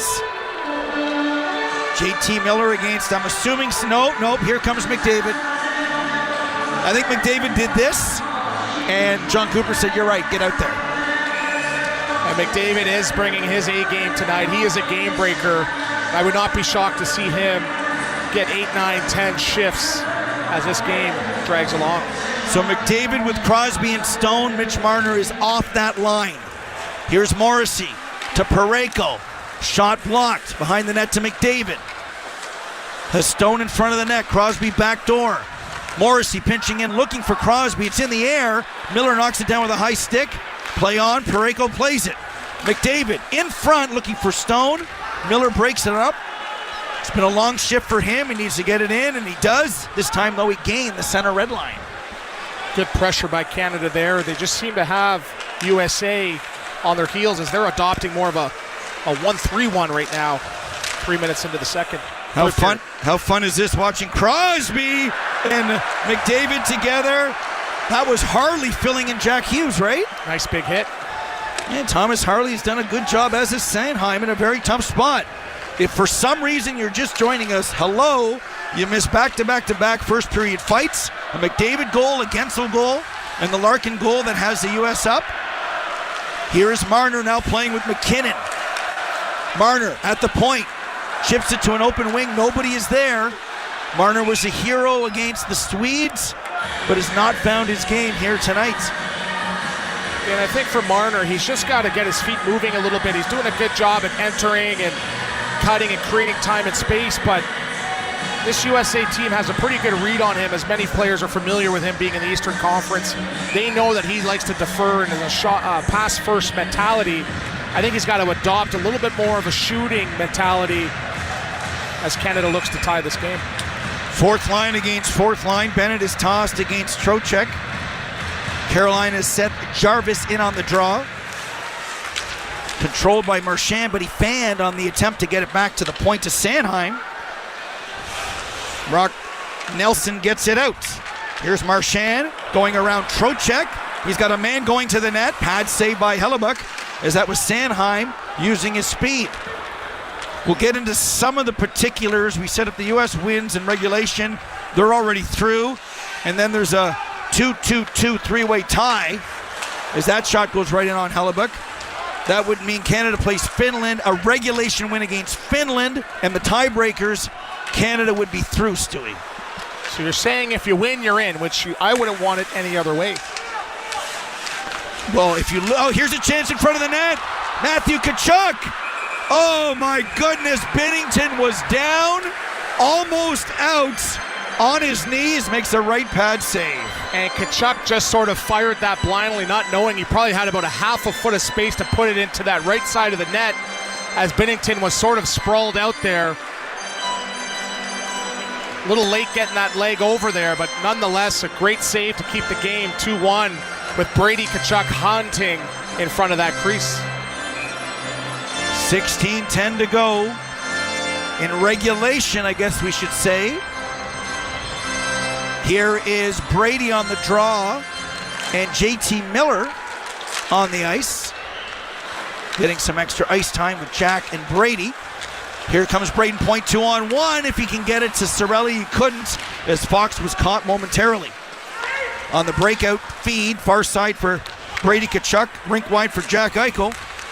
And I think that's offside. JT Miller at the Team Canada line. What a year for Jack Eichel. Plus 28, that's the one stat that stands out most for me, as he just seems to be evolving. And right before he had that injury, where he missed probably, a year and a half, he was on pace for having an MVP season, and we thought that was maybe the peak of Jack Eichel's career, but he goes to Vegas, wins the Stanley Cup, plays amazing hockey, putting up great points, but he's now added that element of a good two-way player, and he's a league elite player so far. Colton Parayko in his own zone, around the boards to Morrissey. Crosby gives it away. It was the Crosby mistake that led to the Larkin goal, as McDavid has it now with speed. Soon as he gets the puck, everyone just backtracks, worried about his speed. Crosby, right wing circle to McDavid in the corner. Behind the net to Crosby. They're together here in the third, as Marner is with McKinnon to start the frame. Here's Jake Gensel. Can't get it deep. McDavid picks it off. as we approach the 5-minute mark. Canada changing on the fly. Morrissey at center, dumps it in. Reinhardt goes in after it. It was too high for Hellebuck to knock down with his stick. Easy zone exit as it was dumped to center by Brock Nelson. Crowd getting it back into it now. Loose puck at center, picked up by Doughty. Almost had his pocket picked there by Larkin. Here comes McKinnon with speed on Slavin. No play, so he peels. Tries to feed Marner. And the play is broken up. Boldy lost his stick, so he'll just glove it down the ice. Some of the fans who don't know the rule book know that there's nothing wrong with that. Smart play when you lose your stick. I thought you were going to say they didn't know it's prison rules in the third period where you're going to have to earn a power play. 14 minutes left, and it's such an important game. Here's Jack Eichel back on the ice in the corner, centers it, and Brady gets a stick on it. Once again, it's Eichel, Miller, and Brady Tkachuk. Binnington is there as the next goal will change the complexion of the hockey game. And great job by Binnington staying engaged in the game, and that was a little bit of a trick shot there as Eichel just throws it out in front, and Tkachuk, who has a deft scoring touch in and around the net, gets a little stick on that to redirect it. And if Binnington didn't have that post hugged, he probably would have a 3-1 game. Face-off controlled by Team Canada. Here comes Crosby playing this period with McDavid. Gains the line into Parayko. Picked off. It's a 2, maybe a 3-on-1. Hughes has Gensel, finds him, but it bounces through his stick. Oh my goodness. Jack Hughes and Jake Gensel, they don't miss those opportunities very often. As a puck is flipped by Matthews into the near corner. And Team Canada starts out. Parayko has no play, so he just chips it down the ice. No play there for Brock Faber, so he sends it down the ice by my unofficial count. I think that's the third icing of the period for the States. And Hughes electing to shoot there, and a look at the replay just shows how much time and space he had to maybe get the shot off. A little bit of a drop sauce, just out of the wheelhouse of Jake Gensel, who doesn't miss very often from that position, as it's still 2-1 here, 13:27 left this period. Cirelli on the draw against Vinny Trocheck. Eichel is out there because of the icing. Puck controlled by Faber behind his own net. Reverses for Slavin. He does the proverbial flip, and it comes to center. That's a glove pass. That is illegal outside of your own zone. Now we get a stoppage. U.S. leading Canada 2-1. This game is coming to you from the Bell Center in Montreal on SiriusXM NHL Network Radio, Channel 91. Try on mom jeans. 80s and 90s pop, so soft and nostalgic. It'll have you decorating your kitchen with country geese. From Celine Dion, Wilson Phillips, and more. Indulge in the allure of mom jeans. One of over 200 extra channels on the SiriusXM app. The best player analysts and insiders live on NHL Network Radio. Mike Johnson. How many times, Gord, over the last several years have we talked about Carolina? When they get to the playoffs, they don't have sort of a game breaker. Mikko Rantanen can, make that difference. They just went out and got one of the best playoff performers of this generation. Get the latest opinion and analysis you need on the home of hockey, NHL Network Radio, SiriusXM 91, and the SiriusXM app.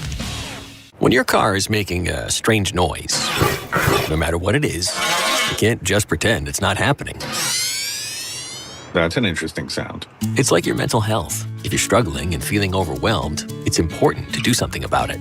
It can be as simple as talking to someone or just taking a deep, calming breath to ground yourself. Because once you start to address the problem, you can go so much further. The Huntsman Mental Health Institute and the Ad Council have resources available for you at loveyourmindtoday.org. Oh, could this vintage store be any cuter? Right? And the best part? They accept Discover. Accept Discover? In a little place like this? I don't think so, Jennifer. Oh, yeah, huh? Discover's accepted where I like to shop. Come on, baby, get with the times. Right. So we shouldn't get the parachute pants? These are making a comeback. I think. Discover is accepted at 99% of places that take credit cards nationwide.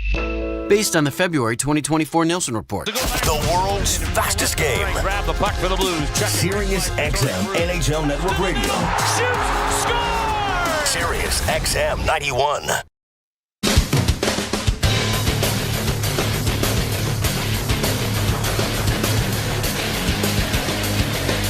Welcome back to live action in Montreal. Matthew Tkachuk missed a couple of shifts, but he's back with Eichel and his brother. What's going on here? Seems like he's got maybe a groin injury or something like that as he's laboring with a little bit of pain. He took a couple laps around and seems like he's going to try it out for a shift or two. See, hopefully it's not too serious for the hopes of U.S. 13:05 to go as Braden Point has the puck. Back to the point for Cirelli. His shot high and wide. Point retrieves it behind the net. Gets it back to Devon Taves. Throws it behind the net out the other side for Sanheim, who leaves it for Point. To Taves with a shot through a screen. Hagel may have got a piece of that one, and it went over top of the net. Brady gets it out.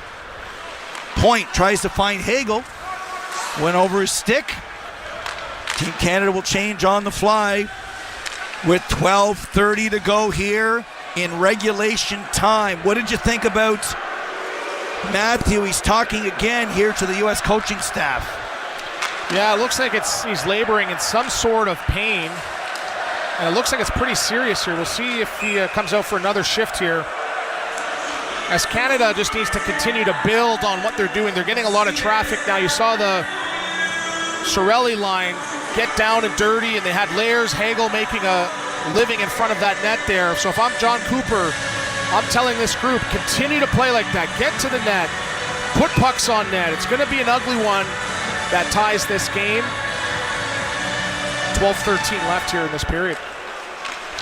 Faceoff controlled by the U.S. comes to Brock Faber. He whistles it in. Parayko tries the center breakout. And corralling it is Jake Gensel. There's a shot off Parayko's stick and out of play.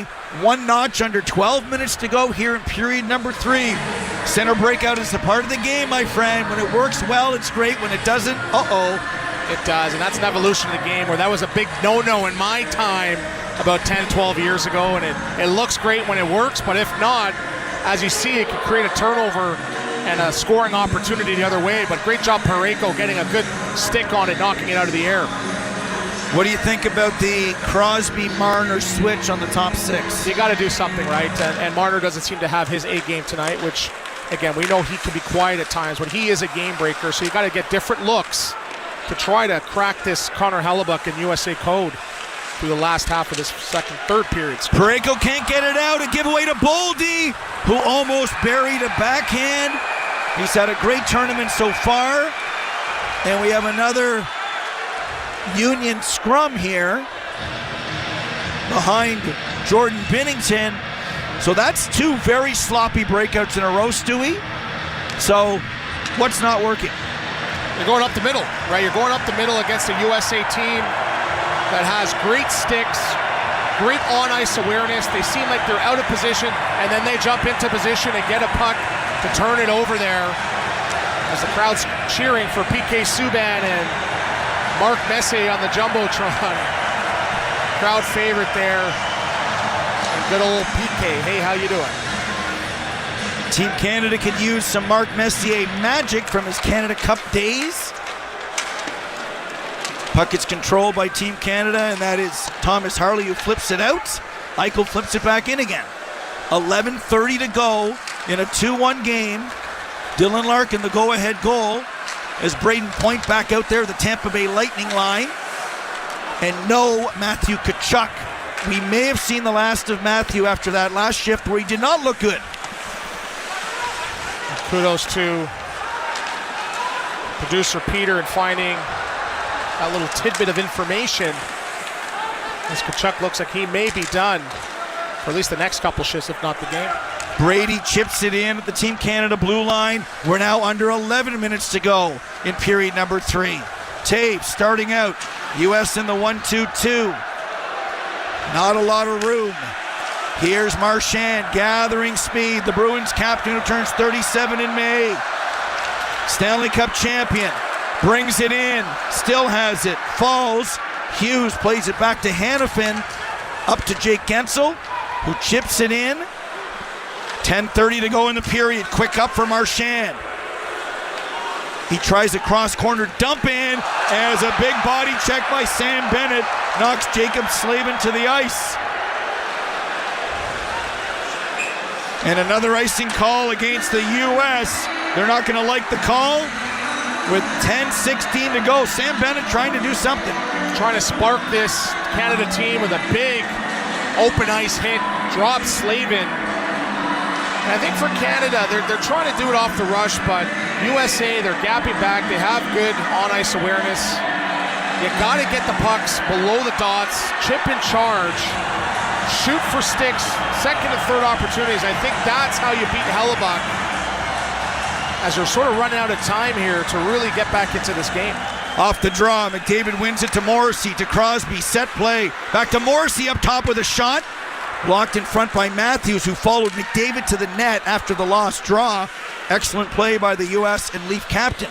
And keep an eye out for Canada as they're shooting that weak side D to activate to try to get some more odd numbers in front of that USA net. McDavid brings it in, sends it behind the net. The breakout to Slavin from Hellebuck didn't work. McDavid now to Parayko. He pinches in, can't get it. We have a foot race between Point, Morrissey, and Boldy, and Morrissey won it. Knocks it up to Colton Parayko. Stanley Cup champion with Jordan Binnington back in 2019. There's a clearing attempt by Hanifin. Ends up on the stick of Doughty, who fires it in. Here's Mitch Marner in after it. Comes to Stone. Back to Harley with a shot. Marner tried to get a stick on that one. I think the Harley shot is the one that Hellebuck stopped. Near corner for McKinnon. Back to the point to Harley. Right wing circle or left wing circle for McKinnon. Back to Harley with a shot stopped in front. Rebound. Doughty waiting. Fans on it. And back comes the U.S. Matthews to Kyle Connor. And he just dumps it in. And Matthews is at the end of a shift. Good opportunity there, but not a grade A scoring chance. And Doughty just sort of misread it there as he took his time, maybe trying to find maybe a stick to shoot off or for a redirect. He's just got to pull the trigger there and hope for the best. Cirelli follows right wing circle, pinching in his Taves, trying to get it towards the net. Seth Jarvis with it now. Gets it back to Sanheim. Over to Hagel. He lets a shot go that was blocked. Cirelli plays it around the net for Jarvis. Tips it to Cirelli. It's too far. And chipping it out is Vinny Trocheck. U.S. is playing time and score. Here comes Taves on the quick up with a shot off a stick and out of play. 8:06. Oh no, it was in play. Sorry. I thought that puck, it didn't hit the screen. I got bad eyesight. I thought it was out too there. Well, now that it's come out, we don't have to worry about that challenge for missed game of stoppage. Under 8 to go. Josh Morrissey in his own zone leaves it for McDavid with speed. McDavid loses the handle, and Matt Boldy just flips it out. McDavid's trying a lot of solo dashes, and it's 1-on-3. Too talented a team for that to work right now. I know he needs only a half a step, but it seems like USA's not giving up any inches. Here's McDavid, shot right on. Hellebuck makes the save. McDavid had a shot from the high slot, and Hellebuck does his job. 2-1 USA. Under 8 to go, period number 3. We'll take the break live here on SiriusXM, NHL Network Radio, Channel 91. Don't miss MLB Network Radio's tour of spring training beginning this month. This is what I love. Great to have spring training finally be here. Tune in as we visit with all 30 teams on site across Arizona and Florida. A young player now turning into a star. Hear from the star players, managers, and front office executives. Shohei's really changed the landscape. MLB Network Radio's tour of spring training this month on SiriusXM and the SiriusXM app. 24/7 Hockey Talk. Team Canada assistant coach Bruce Cassidy. It feels like every game has significant importance. Well, I think in playoffs, you can live with a loss. I think in this tournament, it's going to be a lot more difficult to live with a loss. Once you pull that sweater on, I think every country, it's about compete. The X's and O's part will come together as long as the players are on their toes and ready to go. SiriusXM NHL Network Radio, SiriusXM 91, and on your schedule with the SiriusXM app. This statement has not been evaluated by the FDA. This product is not intended to diagnose, treat, cure, or prevent any disease. Between all the holiday parties, weekend tailgates, and family get-together,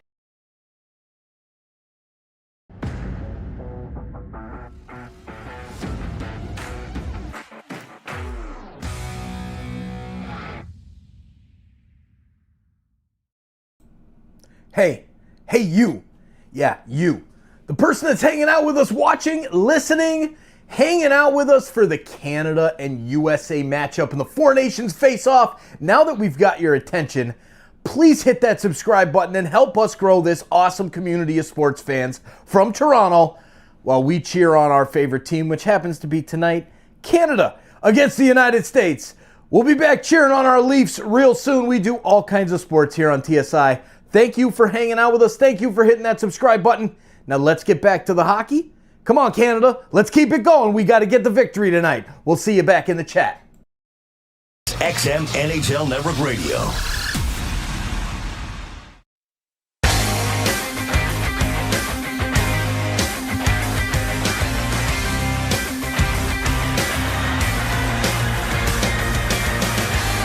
Welcome back to live action from the Bell Center. Looks like that's it for Matthew Tkachuk. One shift after missing a few, and he's at the end of the bench as a cheerleader right now. A big loss for this USA team, who's been one of the leaders of the truculence department for USA, and another opportunity for someone else to step up here with 7 minutes to go. Jake Guentzel gets it in. Parayko on the breakout far side for Point. Near side for Crosby. McDavid with Point and Crosby now coming out of that TV timeout. Here's Parayko pinching in. Point backs him up to keep it in. McDavid in the corner. Behind the net to Crosby. Crosby tries to center. Brock Faber says no way. Parayko pinches in, falls, and Hughes throws it out to center where Guentzel has it to Austin Matthews. Matthews leaves it for Guentzel. Gets it back again. Lost it momentarily, but has the ability to get it back to the point. That shot by McAvoy ends up on the stick of Morrissey, and Team Canada gets it out to center. McDavid plays it back into his own zone to Morrissey, who leaves it there for Thomas Harley. No Cale Makar. Theodore done for the tournament. That activated Sanheim, and Thomas Harley's done a good job, but he's not Cale Makar. No one's Cale Makar, and not even Quinn Hughes, who's second best in today's NHL. He's missed greatly right now for this Team Canada roster. Nate McKinnon dumps it in. Hellebuck plays it behind the net, reverses it to nobody. Kept in by Harley. Back behind the net. 5:55 to go. The Dylan Larkin goal is the difference. Here comes Tkachuk with a shot. Brady Tkachuk with a mini breakaway. That's a big save by Binnington. Great job there. Nice save coming to the top of his crease. Marchand brings it back the other way. Sends it back to the point to McKinnon. He tries to chip it through the other 29. Nelson. It does not work. U.S. is taking away time and space and lanes. Frustrating Team Canada. Marchand brings it back with Reinhart. He, like Marner, very quiet here today. That's why John Cooper has no choice but juggle up the lines. Boldy in his own zone. There's that high flip that we talk about all the time. Out to center. Brought back in again by Sam Bennett. Leaves it for Marchand. And he had Bennett backdoor, but the pass didn't work, and then Reinhart fell down. Opportunity there for Marchand to pull the trigger, but surprised Reinhart, who was going backdoor, did not expect that to be coming there. 4:45 to go, period number 3. Back to the point for Parayko with a shot. Easy save for Hellebuck. Hagel can't get to the loose puck. Clearing attempt hits a stick, but there is Jake Guentzel, another flip. And the U.S. change on the fly. At center, Jack Hughes, rink wide looking for Jack Eichel. He beats Parayko to the puck. Parayko takes him into the corner, getting help from Morrissey. It's cleared but not out. Brady from a sharp angle. Puck is corralled by JT Miller, dog on a bone. Loose in front of the net. Picked up by Seth Jarvis. Over to Hagel. Can't handle the puck. Bumped by Tkachuk at the USA bench. And we're under 4 to go now. It's go time here at the Four Nations Faceoff. McAvoy to the line, but not out. Shot by Harley is way high and wide. Back comes Brock Nelson. Dumps it in, goes after it. Binnington gives it away to Boldy, far side. McDavid gets the loose puck. Up to Crosby. Over to point and over the line. And what a play by Jacob Slavin to break up the rush. Great job there as Canada comes in. I believe it was a 3-on-3. Good stick, taking away that time and space through the middle. Here's Larkin. Rink wide for Boldy, 2-on-2. 3:15 to go. Doughty leaves it there for Thomas Harley. Long feed looking for McDavid. And Slavin is right on top of him, gapping up, my friend. The U.S. is putting on a defensive clinic right now. They are. Trocheck with a shot. Binnington. Oh my goodness, he bobbled that. And on the doorstep there was Gensel. Oh my goodness, 2:54 to go. U.S. is hanging on. Leading Team Canada right here on Sirius XM, NHL Network Radio, Channel 91. This is Joey Logano, Denny Hamlin, Michael McDowell, William Byron. The Daytona 500 is coming. It's NASCAR's biggest race. When you think of races you want to win, Daytona is number one on everyone's list. It can define a career. For the rest of my life, I'll be known as a Daytona 500 champion. The Daytona 500 tomorrow at 1:30 p.m. Eastern on Sirius XM NASCAR Radio, Channel 90, and the Sirius XM app. There's no race like the Daytona 500. It truly is the great American race. NHL Morning Skate. From the Blue Jackets, Adam Fantilli. With all those teams clustered, it's almost like every game's a playoff game. Right now, every game matters, and it's so much fun to come to the rink when you know that the next.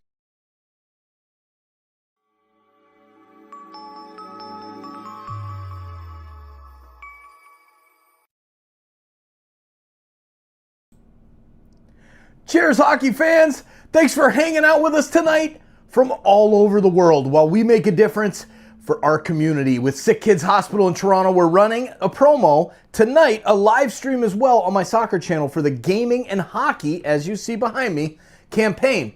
One night only. $10 donation gets you a chance to win 2 tickets to any Toronto FC game this season, excluding a couple dates depending on which 2 or 3 games I'm going to make it to with those season tickets. Now's the time of the show for you to let us know. Please let us know where you're watching from. All over the world. Are you in the United States, city and state, provinces in Canada? I want to see every single province in Canada represented tonight, as well as all over the world. Now let's get back to the hockey. Go, Canada, go. NordVPN's Threat Protection Pro Tool. Encrypt your online traffic and browse with more peace of mind. Get the special birthday deal at NordVPN.com. Additional terms apply. NordVPN. Cybersecurity built for every day. And grabs it at center ice, makes a nice move. 2-on-1. The best hockey lives here. Connor moving in, shooting, score! Sirius XM NHL Network Radio.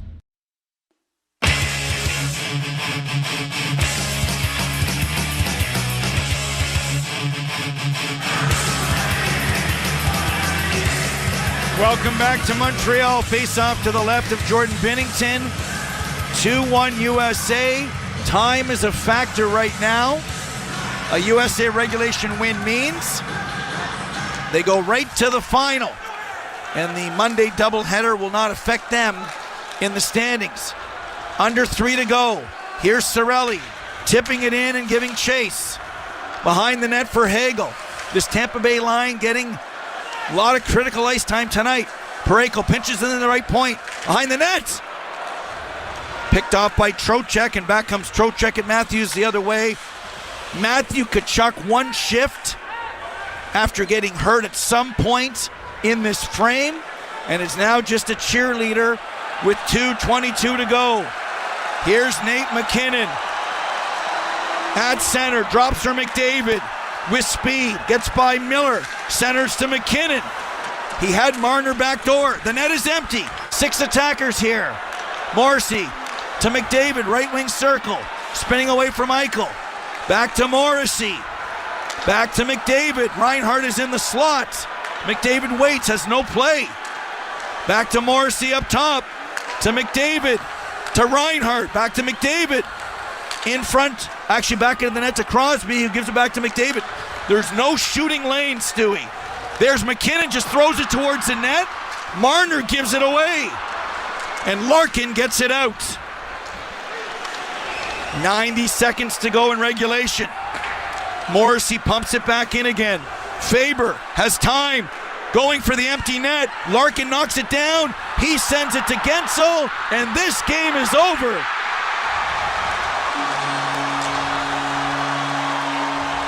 Jake Gensel into the empty net from Larkin and Faber. They're checking to see if that was offside at the blue line, Stewie. I don't think it was, which will mean the U.S. is through, and Team Canada must beat Finland on Monday. Yeah, it looked a little offside for me, but that's a close one there, but great job by Faber, really airing it out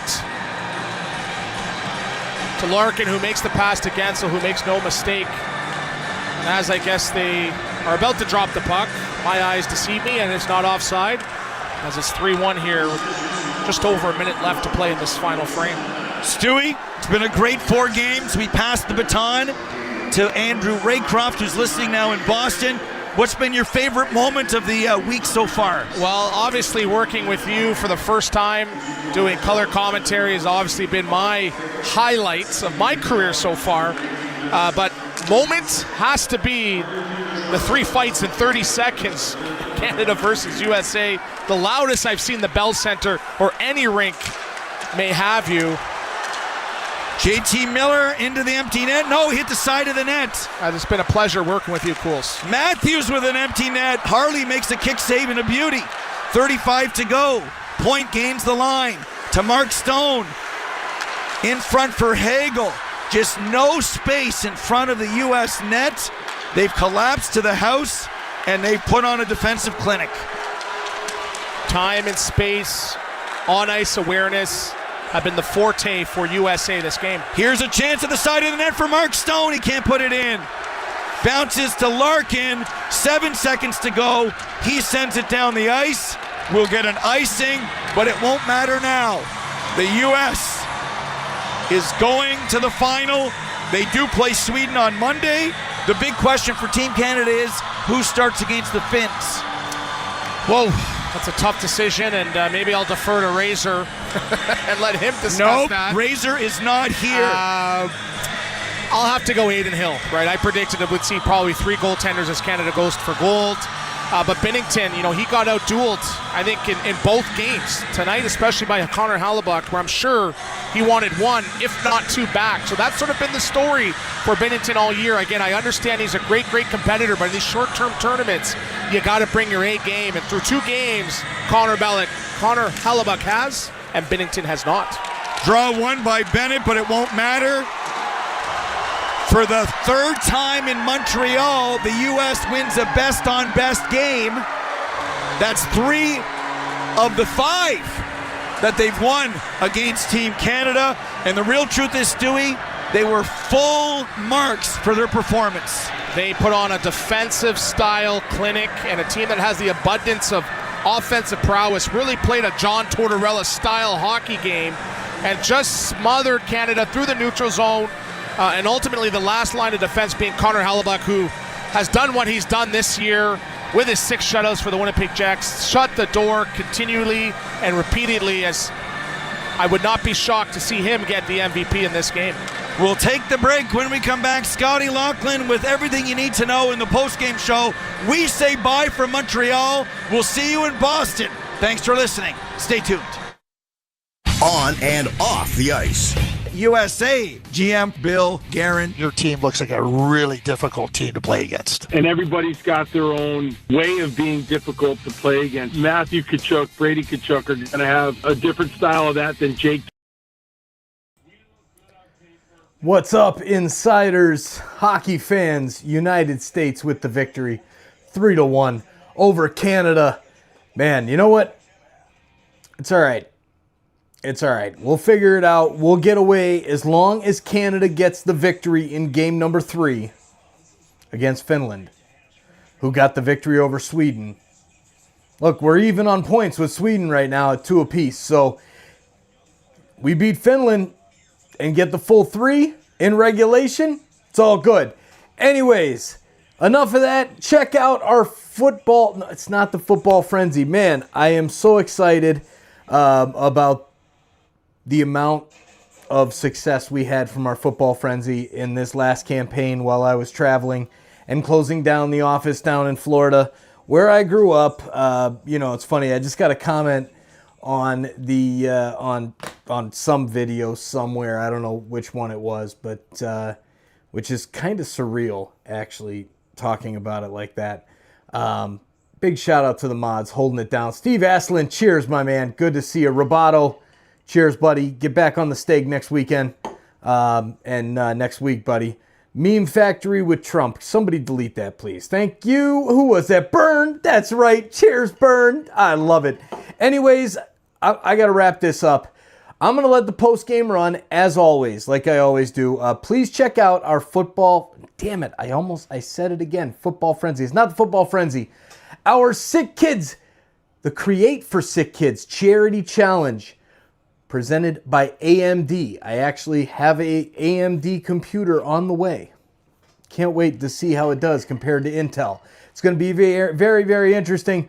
But a huge shout out to True, you rock, man. Sons of a Pitch Soccer Central, Nick Bateris, Glasshouse Soccer, Jay Jardim, Ryan. I can't wait to go to a TFC game with you guys this summer. And as well, Brandy, thank you for the donation to SickKids. As well, Jason, huge donation to SickKids. Check out the link. You'll see another donation from the G6 fam. I got to play video games with my kids and let my kids play video games with the audio of this going with the same stream with 150,000 views and a bunch of awesome friends that I've made and an amazing community. So with that being said, it's going to be fun for SOP Soccer and TSI raising money for Sick Kids Hospital. And Mom, I love you, Karen Guglielmi. You're the rock star. You're the best. You would always ask, what can I do? Should I leave the video on when I go to bed so that we can get you monetized on YouTube? Look at me now, Mom. Look at me now. The kids are playing video games and we're raising money for sick kids.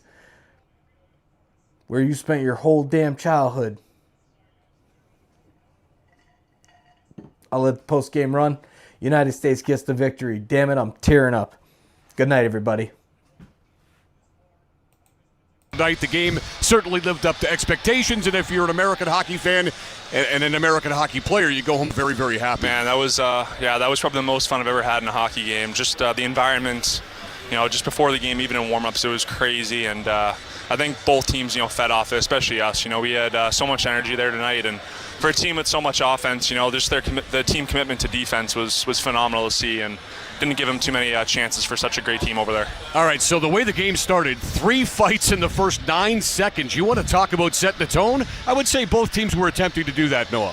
Oh man, it was unbelievable to see. I actually we didn't even know they were gonna do that. The 2 Tkachuk boys, and then Millsy got in there too. But just an unbelievable way to set the tone for the game, and I'm sure all the fans really enjoyed that. That's what those Tkachuk boys are all about. They're heart and soul guys, and they're leaders, and they're willing to put their bodies in the line every single night, and it's just been so much fun being in this tournament with them. How does it feel to have clinched a spot in Thursday's final in Boston? Oh, it's great. It was the goal from the beginning, just to get to that final game, and we know every game's a challenge in its own unique way, and there's so many good players in this tournament, but just to have that spot solidified in the finals is going to be a lot of fun. All right, last quick one for you. Would you like to see Canada again on Thursday? Would you like to do this again this time south of the border? Honestly, no, it doesn't matter to us. We're just focused on ourselves, our own team, and Hey, real quick before I forget, So last winter, we gave away some awesome merch here on the channel. Brandy, your donation, you get a Joe Bowen t-shirt. The next email to torontosportsinsider@gmail.com. The next email, right now, it's 10:05 Central Standard Time. The next email, torontosportsinsider@gmail.com. I'm shipping you one of these amazing shirts from the best announcer in the business. The announcer, the Hall of Fame announcer of our Toronto Maple Leafs, Mr. Joe Bowen. And a big shout out to Leafs Jelly HD. Sent that first super chat ever on YouTube. Thank you very much, my brother. I appreciate it. Over to SOP Soccer for the SickKids donation.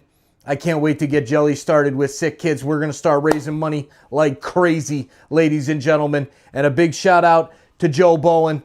And good news with Brody back home from SickKids. It's amazing the work they do there. Go Leafs, go. Go Canada, go. We're coming back. Congratulations, United States, for the victory. We're coming for you. We'll see you in the championship. Go Canada, go. He said, I want a piece of him. So that's the way the Tkachuks operate, right? And a Lightning and a Panther, too. It shouldn't surprise us. That's the thing. It shouldn't surprise us, too, that the last name is Tkachuk. No. Because let's think back to 1996, the World Cup of Hockey. You were here. Yep. And Dad Keith drops the gloves with Claude Lemieux, public enemy number one, right, for everybody but a Canadian fan during that particular tournament. And so Keith Tkachuk goes at it. The two boys go at it tonight in their separate fights to kind of set the tone. And look, from that point forward, I think it really led to an exciting game. Drew Doughty with a great feed to Connor McDavid. Hits him in full stride, and McDavid's in to split the defense, goes to the backhand to beat Hellebuck to kind of set the tone from an offensive standpoint for Team Canada. Well, that's all they actually would get.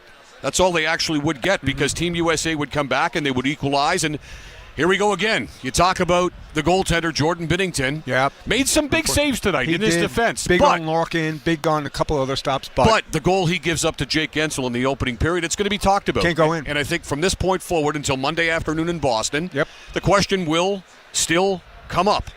Is John Cooper going to stick with Jordan Binnington for the must-win game against Team Finland coming up on Monday afternoon? Or does he now have to consider going to Adin Hill? Same thing. He kept the team in the game, but he was the one that put him behind. So there's a major decision to make now. That's a must-win for Canada at this point in time because all the other teams have 2 points. It's going to be really. And I would have gone to Adin Hill tonight. I'm not saying that Jordan Binnington lost that game because he did make big saves. He kept his team in the game, but they got behind the 8 ball because he couldn't stop 2 stoppable shots. Well, I will say this, too, that there's a great concern right now about the health of Matthew Tkachuk or lack thereof because we saw him in the third period appear to strain something. Yeah. That's what we're thinking it is. It might be a groin strain, something to that effect because with about 13 minutes left to go in regulation time, 13 left, he heads off the ice to the American bench and he can barely put weight on his leg. Yep.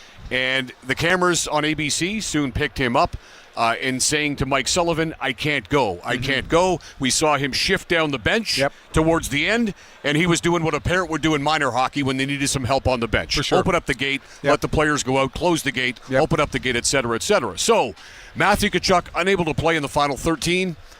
That's got to beg the question. Clearly with you having clinched a spot Thursday night. He gets 4 days off now. He's not playing Monday. Don't play him Monday night. Try to see if you can get him ready for Thursday. If it's a groin strain, even that might be a question. 4 days for may not be we'll enough, see. Scotty. You're right. It's usually 2 to 3 weeks on a groin strain, and that's a big loss for this team. Now, the guy that can move up there who's been really good in both games for the USA is Matt Boldy. He's really, really impressed me. And so he's the physical type and a big type of player that might be able to fit on that line as well. Well, and JT Miller was the guy tonight, too, that moved up and played that role. Well, they need JT Miller to face Sweden and Elias Pettersson on Monday. That's the first. That's first job one. Oh, there's a storyline right there, right? For sure, Scotty. But yeah, that's a big loss if Chucky can't go on Thursday. And as I mentioned as well, I mean, there's the potential that we could see the Hug brothers facing each other. You know, Connor Hellebuck's done his job. They've won 2 games. I didn't think he was tested all that much. U.S. did a great job in terms of limiting grade A opportunities against their goaltender. I thought tonight, especially in the final 40, where they kind of just constricted the game a little bit. But now that you've reached the final on Thursday, maybe there's an opportunity for Mike Sullivan to say, you know what, Jeremy Swayman in his own barn. Absolutely. More than capable of going out there and beating Sweden. Let's give Jeremy Swayman a start. That could be something to look forward to. And if your team's Sweden as well, I think you've got to wonder about Linus Ullmark, and you'd have to say he would start. Yeah. He knows the building. He knows the city. And can you imagine, Sweden versus the U.S. at TD Garden, Ullmark in goal. versus Swayman. It has to happen. Swayman in goal. Has to happen, They Scotty. won't be hugging each other, we don't think, after the game. Scotty, you got to manifest that. We need Swayman versus Ullmark on Monday for sure. That's a pretty good storyline. Not better than the one you mentioned, though. Not and better then, than that. remember, with Hellebuck, he's the great goaltenders. Scotty, if you don't get him early, you're not getting him at all. Yeah. And so Connor McDavid had that great goal. And another key in the first, the 2 penalty kills that they made. Because that could have added to the lead and it didn't add to the lead. But Hellebuck was steady. You're right. Not a ton of chances for either side. It really was a ground-out game, a grinding game that really favors the U.S. And, after 2, when the leading shot on goal guy for Canada is Sam Bennett, it's not a good night. And to be honest, the last 2 periods were kind of boring, to be honest. Maybe, and not only that the play flow took the crowd out of the play. It was the crowd wasn't the first period. The first period was crazy, but I think the way the game evolved, it really took the crowd out of it. Really, I think was an advantage to the U.S. Yeah, the United States, I think, deserves a lot of credit for doing that. They really silenced the crowd over the last 40. They made it a low-event game, especially once they got the lead on the Dylan Larkin goal. Yep. Now, again, people will talk about that. Well, Binnington's got to get in front of that. I thought it was a great shot. I mean, that was off the wrong foot, like Messier used to do, coming in down the wing, down the right side, and it was a perfect shot just above the goal pad, just below the blocker. Very difficult for a goaltender to make that stop. Dylan Larkin, the Red Wings captain, got it done, and then, of course, Gensel into the empty net seals it for a 3-1 final score. But credit to U.S. because I'm watching the game, and I'm looking around on the ice, and this goes for Team USA, too. They had some guys that you didn't notice much out there. No, Austin Matthews but you know hasn't done anything in this series. You know what, DB, that has really come clean and clear to me during this tournament is the fact that when you look at superstar players, and all these guys that are on the ice for these respective teams are guys that dominate games. Absolutely. They take over games in the players. National Hockey League on a regular basis, right? But in this sort of tournament against best on best, even the most dominant players who take over games in the NHL can't take these games over. But what they do is they dominate the moments. Yeah. They dominate the moments, and all guys need is one chance. And Canada couldn't get that dominant play. They I'm couldn't looking make at that it. play. Crosby wasn't as effective tonight as he was on Wednesday. Connor after his goal? Connor after the first period was not as effective. Agreed. Nathan McKinnon could not get going. Yeah. So you all look at the those big names three. on both sides. We haven't seen anything from Sam Reinhart through the first couple of games either. You put it perfectly. Low event. Low event. Which, again, I think favors the USA. Yeah. And even Team USA, you mentioned Austin Matthews, Jack Hughes. Nothing. Very quiet. Jack looks out of place in this type of game, though. Yeah. He does. I mean, there's no flow. The game flow just doesn't dictate to Jack's game, and so he's going to play the wing, so he wasn't effective. But he is. And, the guy I like on defense, Noah Hannafin, and we just talked to him, he had a really, really solid game, and he's an understated player. But here's the thing. If you're a Canada fan, Cale McCarr's going to make a difference on Thursday, assuming he plays, right? It may have been a different outcome. That was a big loss for them. We were all shocked when it was named that he wasn't going to play, but we'll see what the line now. Scotty, now you got a question. What's the lineups going to be on Thursday? Who's going to be healthy at this point? Yeah, and look, I'll say this too.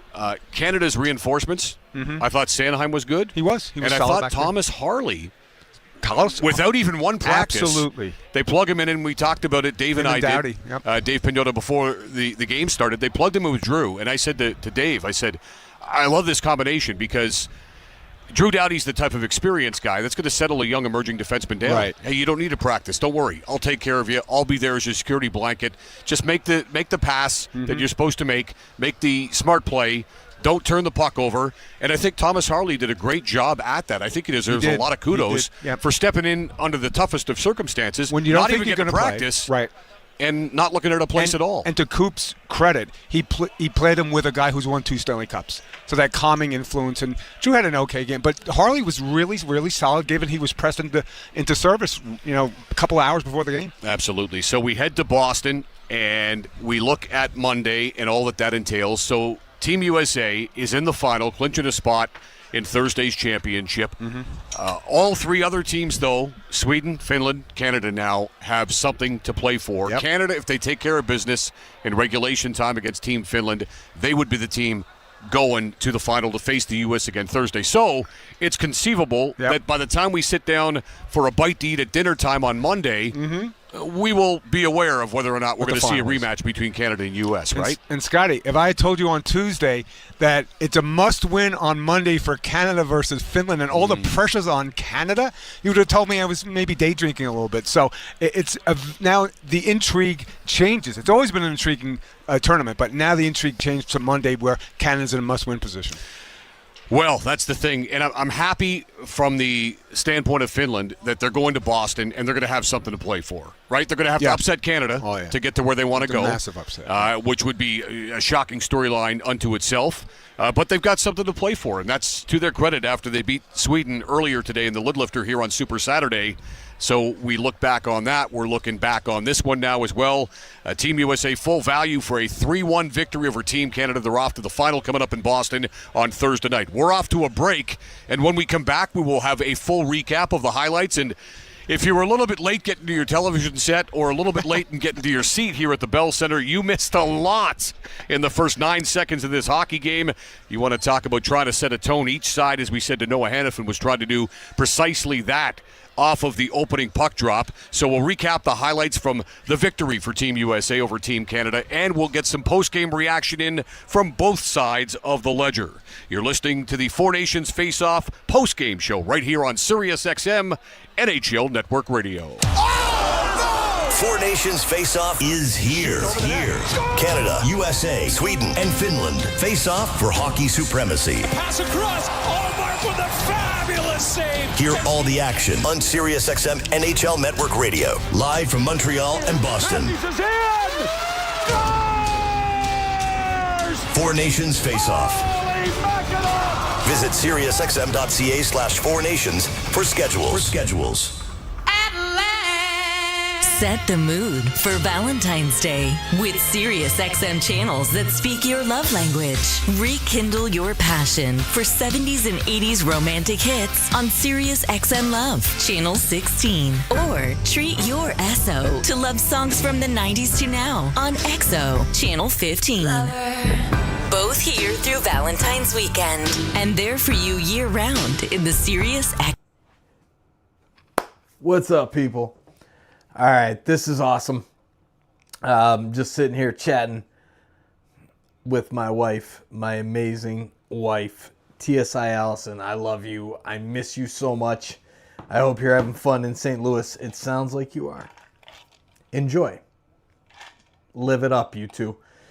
Good job, Bell. Sounded like you played it pretty good as well. Julie and I are having a good time. We're going to have a really good time on the way to Marengo tomorrow morning. Cheers, everybody. Lots of fun. Make sure to check out that link that's pinned in the chat for the donations. Awesome night tonight. SOP True, Toronto Sports Insider, Toronto FC, Sons of a Pitch, Soccer Central, Leafs Jelly HD. We're doing big things, ladies and gentlemen. Doing big things. Cheers, everybody.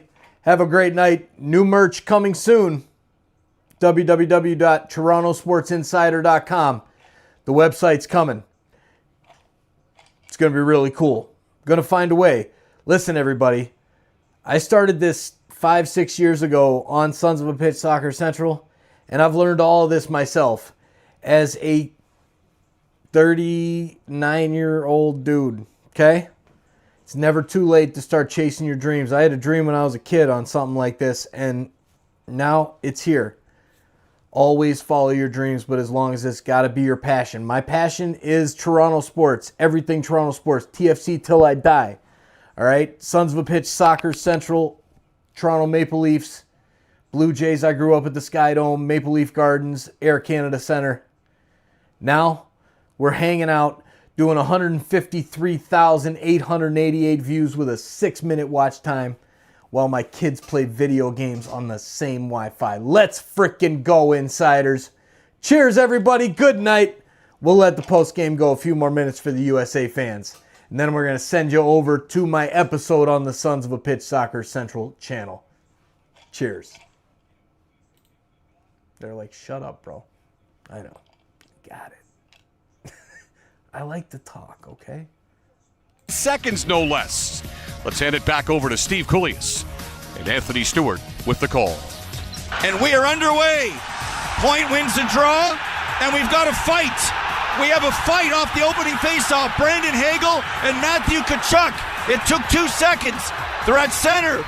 A little jab. Hagel shot. Another shot by Hagel. Tkachuk's helmet is up. Hagel has an arm free. One punch. And now Hagel takes Tkachuk to the ice.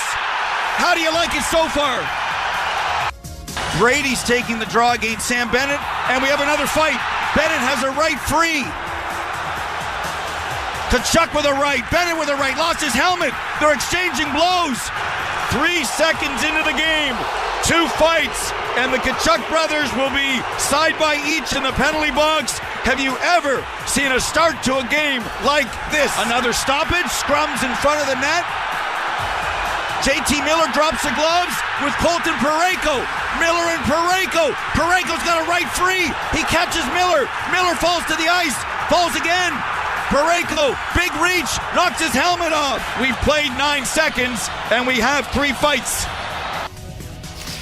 As a couple of media members to my immediate left here in the media ring at the Bell Center said, that's bleeping hockey. And that was hockey to get things going. 3 fights within 9 seconds. The tone had been set. The fuse had been lit.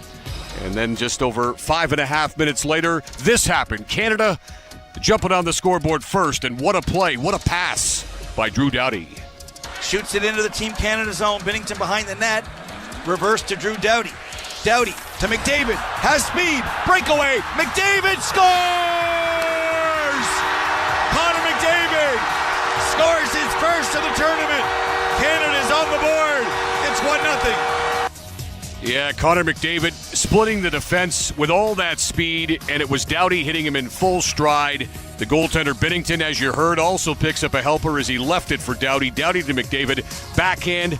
He goes in full speed to beat Connor Hellebuck. 1-0 for Team Canada. That goal comes at 5:31 of the opening period. However, just past the midway mark of the opening period, we get back to that odorous goal that DB and I talked about.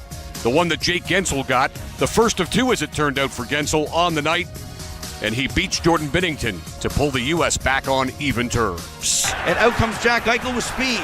He's got Hughes with him, and Gensel. Gensel scores! Jake Gensel streaking down the left wing. It was a shot that perhaps Binnington should have stopped. Nonetheless, Gensel has 2 in the tournament. We're tied at 1. And it was 1-1 after 1. It was Gensel with his second from Eichel and Zach Werenski for Zach, already his 4th assist in the first 2 games here at the Four Nations Faceoff, as he has elevated his game just like he has done all season for the Columbus Blue Jackets. And it was 1-1 after 1. Like I said, shots on goal were 8 apiece in the opening period. In the second, let's face it, all eyes would be on the Canadian netminder after giving up that softie to Jake Gensel. What would Binnington do to try and at least attempt to redeem himself? Eichel off the bench with the Tkachuks. Here's Matthew. Pad save. Another shot. Another save by Binnington, who has settled down. 2 big saves by the Stanley Cup champion with the Blues in 2019. Yeah, just over 3 minutes into the second period, 2 saves for Binnington, trying to get some confidence back. The crowd getting behind him ever so slightly, trying to build him back up. And then a little bit later on, moments later as a matter of fact, another opportunity for Team USA. Plays it to Larkin. Back to Slavin with a shot in front. Hit the goal post. Dylan Larkin, backhand, forehand, and he hit the post. U.S. is coming on here. But the Red Wings captain would not be denied. At 13:33, he gets what proves to be the game-winning goal as he snaps one past the Blues netminder to give Team USA a 2-1 advantage. Tries to feed Bennett coming off the bench, broken up, and this is a 2-on-1. Larkin shoots and scores!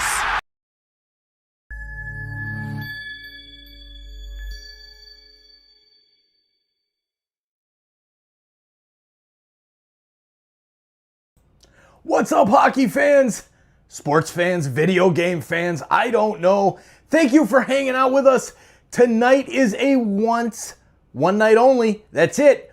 Only tonight do you have a chance to win Toronto FC tickets, because our sister channel, Sons of a Pitch Soccer Central, me, is going to be running a live stream with a good friend of the show, True, who is going to be breaking down the Manchester United game, as well as some EAFC gameplay and probably some NHL 25 for all the hockey viewers that come over after the Canada game and the USA game is over. So please check out the link that is pinned in the comments. Donate if you are able. $10 gets you an entry to win 2 tickets to a Toronto FC game this season. Go Canada, go. We'll see you back in the chat. 1841, that's Gensel with his second goal of the night, third in the tournament from Larkin and Faber. That goal comes at 1841, as mentioned. 3-1, that's the extra added insurance that the U.S. was looking for. They would hang on to win it by that 3-1 final score. Team Canada did pull Binnington once again, even down by 2, but they could not muster very much the other end of the ice against big Connor Hellebuck. And that's the story of the game when you look back at it, Dennis. Aside from the storyline that is, hey, the U.S. has advanced to the final Thursday. The U.S. will likely have to sit Matthew Tkachuk on Monday night, we would assume. He left the game and didn't play in the final 13 minutes. Looked like maybe a bit of a groin strain. We'll have to wait and see on confirmation or denial from Team USA. We probably won't find out about what the official injury is at this stage of the game, and don't hold your breath on that. But the reality is that the U.S. really took the air out of the basketball, as I like to describe. You know, you have the lead. You want to just batten down the hatches. The U.S. got outshot 8-5 in the third period, which is just fine, thank you.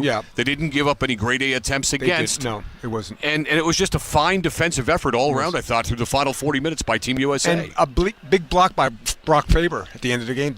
And they fed it to Larkin and wound up getting the Gensel for the game winner. But, yeah, look, if the USA can replicate that defensive effort where you took all their big guns out of the game, you want to do that. Plus, the Gensel goal took some air out of the building, too, Scotty, too. If Canada got to the first intermission up 1-0, maybe it's a different outcome as well. But that took a lot out of it. But, yeah, I think that's if you're Mike Sullivan and say, look, boys, we played our game. And if we do it again on Thursday, we'll probably beat this team again. Well, that's the thing. And you talk about that Gensel goal, the softie getting right through Jordan Binnington. Like, that's the last thing you want to see if you're a Canadian hockey fan, because there had been so much concern going into the tournament after a couple of greasy goals let up against Team Sweden on Wednesday. There was more consternation.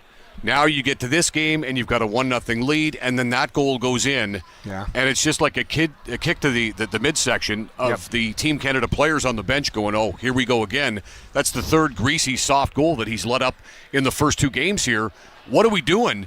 And now the question is going to be for John Cooper, what are you doing, and what's the decision you're going to make with regards to your starter in the must-win game coming up Monday afternoon in Boston against Team Finland? And it's a tough loss because they played really solid defensively, Canada, right? With better goaltending, you win the game. You might have won that game 1-0, but it just wasn't good enough. And now, like I said, you have a decision to make. And I think you got to go to Aiden Hill because that's 3 questionable goals. You like the Larkin goal. I didn't. That could be 4. Just too many in a short tournament, Scotty. Yeah, no, I can see somebody saying that he should have stopped that one as well. I'm just trying to give Larkin a little bit of credit. They're all world players, of course. No question. That was like Messier coming in off the wing. No, absolutely. To a certain extent. It wasn't as. If it was bad, it wasn't as bad as against the goal. Yeah, no, I'm totally understanding both sides of the opinion with regards to that being a soft goal or a legit goal. In the end, however, it's a goal, and it's the game winner for the Red Wings captain, who is using his speed at center ice to really dictate play a lot here in the first couple of games for Team USA. They will advance, of course, to Thursday in the final. We will take a break. When we come back, we will hear from the likes of Team Canada head coach John Cooper. His club comes up short. Now they've got to go and take care of business in Boston on Monday against Team Finland. More reaction when we come back. Scott Laughlin, Dennis Bernstein from the fourth period. You are listening to the Four Nations Face-Off post-game show right here on Sirius XM. NHL Network Radio. The big names are on NHL Network Radio. Connor Hellebuck of the Winnipeg Jets. Is there kind of a bigger picture that you're thinking about as you cherish that milestone, win number 300? Once it finally happens, you can breathe and realize that you finally achieved the few things that you've been setting out to. So I'm looking forward to the future of my career, and at this point, it's what's next. Sirius XM NHL Network Radio, Sirius XM 91, and the Sirius XM app. Congratulations to the Super Bowl 59 champion Philadelphia Eagles. Quarterback Jalen Hurts, world champion and Super Bowl MVP. Just talk about how that feels. It's amazing. Just humbled, just trying to soak it in. What an effort overall, dominant performance. Yeah, it was a great team effort. You know, defense wins championships, and that defense played their ass off all year. It's a blessing to be able to win in multiple ways. Sirius XM NFL Radio Channel 88 in the car and on the Sirius XM app. Whose idea was it to just rent a car for our trip to Italy? Traffic wasn't the kind of adventure I meant. Not my best idea, but GPS says we're on track. Does that sign say Switzerland? Oh, no. We should be near Sicily. Where's the exit? It's a roundabout. Turn at the next. Missed it. Rerouting. Want to actually enjoy your trip? One that's completely mapped out and filled with amazing moments? Instead of that, with Colette Small Group Explorations, you can. It's a journey, each day expertly planned by people who love to travel as much as you, filled with immersive experiences to connect you with the world.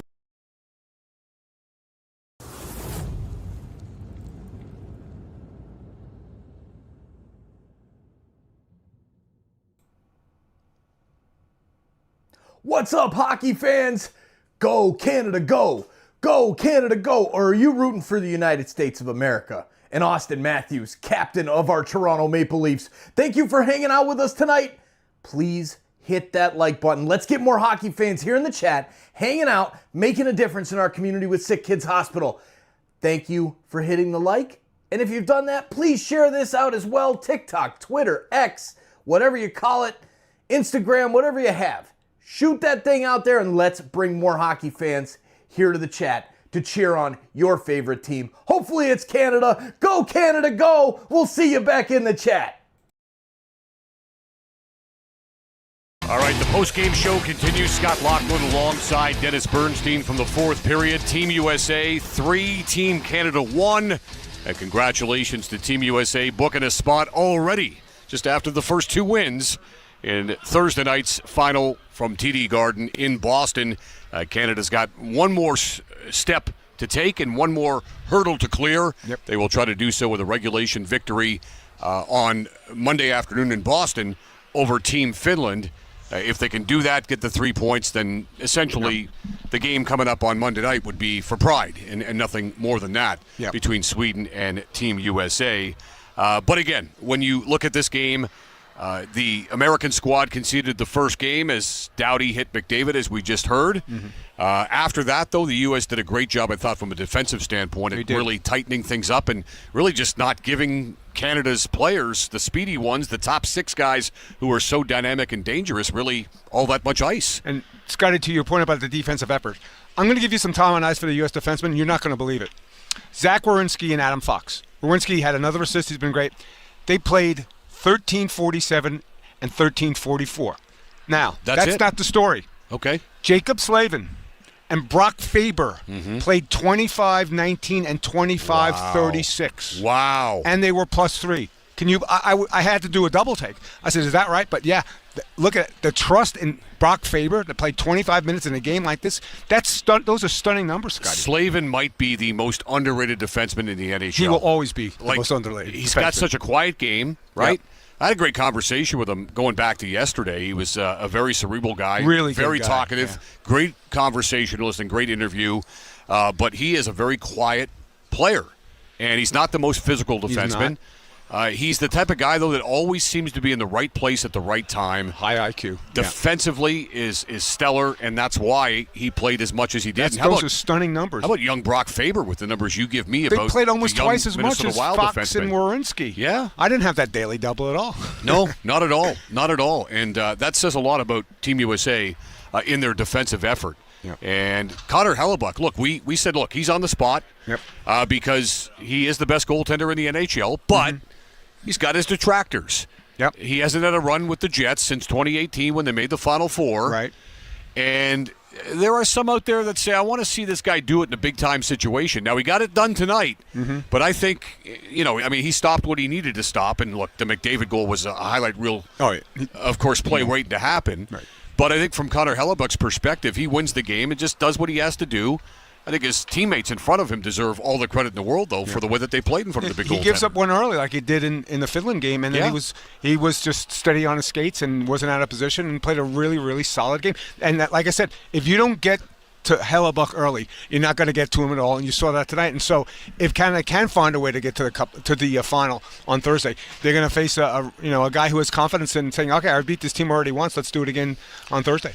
Yeah, we'll have to see what Thursday has to offer. Again, selfishly, we're hoping to see this rematch take place south of the border and see if Canada can find a way, John Cooper can find a way to penetrate this United States defense, because they couldn't find a way tonight.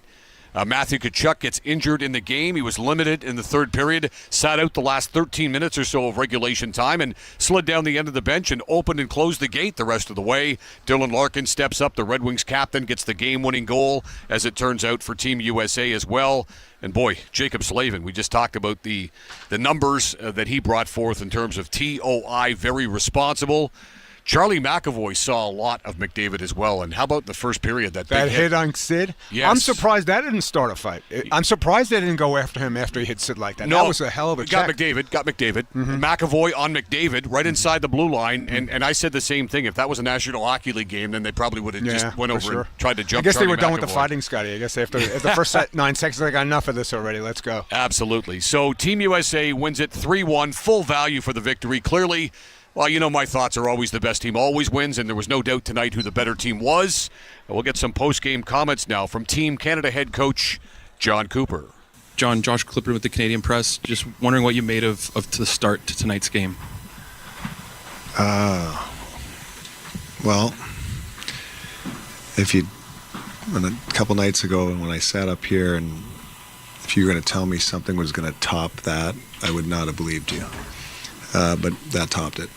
It was, you know why it topped it? Because it wasn't planned. That wasn't two coaches throwing guys over saying this is happening. None of that happened.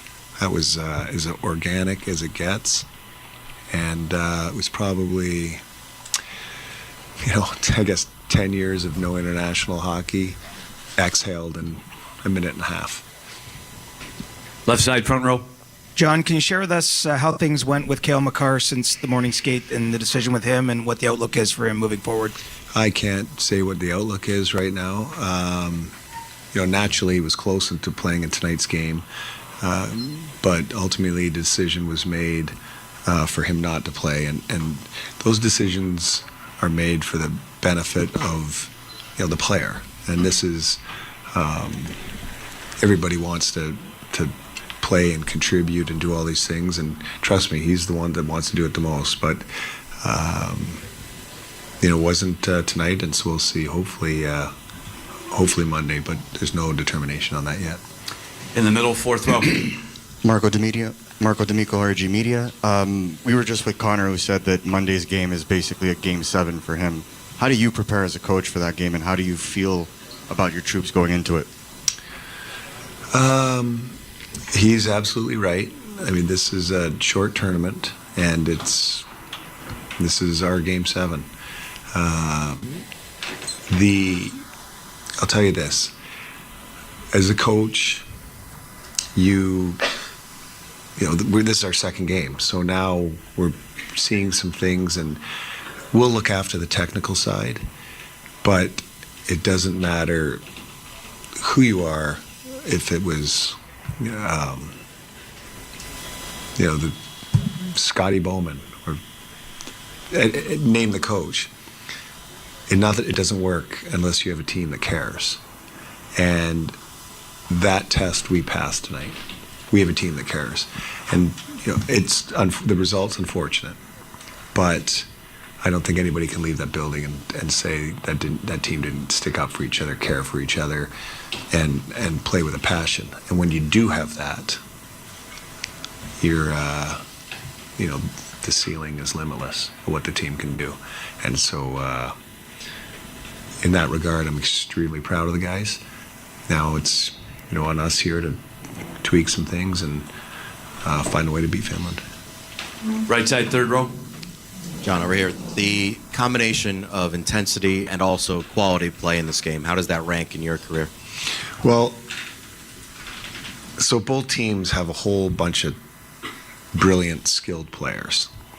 And you can watch an NHL game and see shots are 45, 35, and there's chances all over the place, and it's, run and gun, it can happen.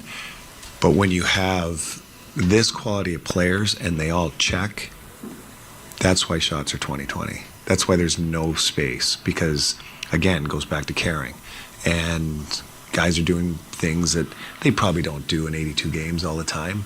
They're used to putting the puck in the net and getting off and maybe doing, there's a shortcut here and there in their game, but there wasn't tonight. And that's why it's this tight checking, and that's why the margin for error is razor thin. But that's the kind of hockey you get, and it's pretty impressive. Right side, fourth row. Yeah, John, Eric Engels, Sportsnet. Just you talk about that razor-thin margin. If I had told you before the game that both Kachucks would start with 5 minutes in the penalty box and you'd be going on the power play 6 seconds later, how much would that have potentially been an advantage in your mind? What was running through your mind as those moments played out? Well, you're processing what just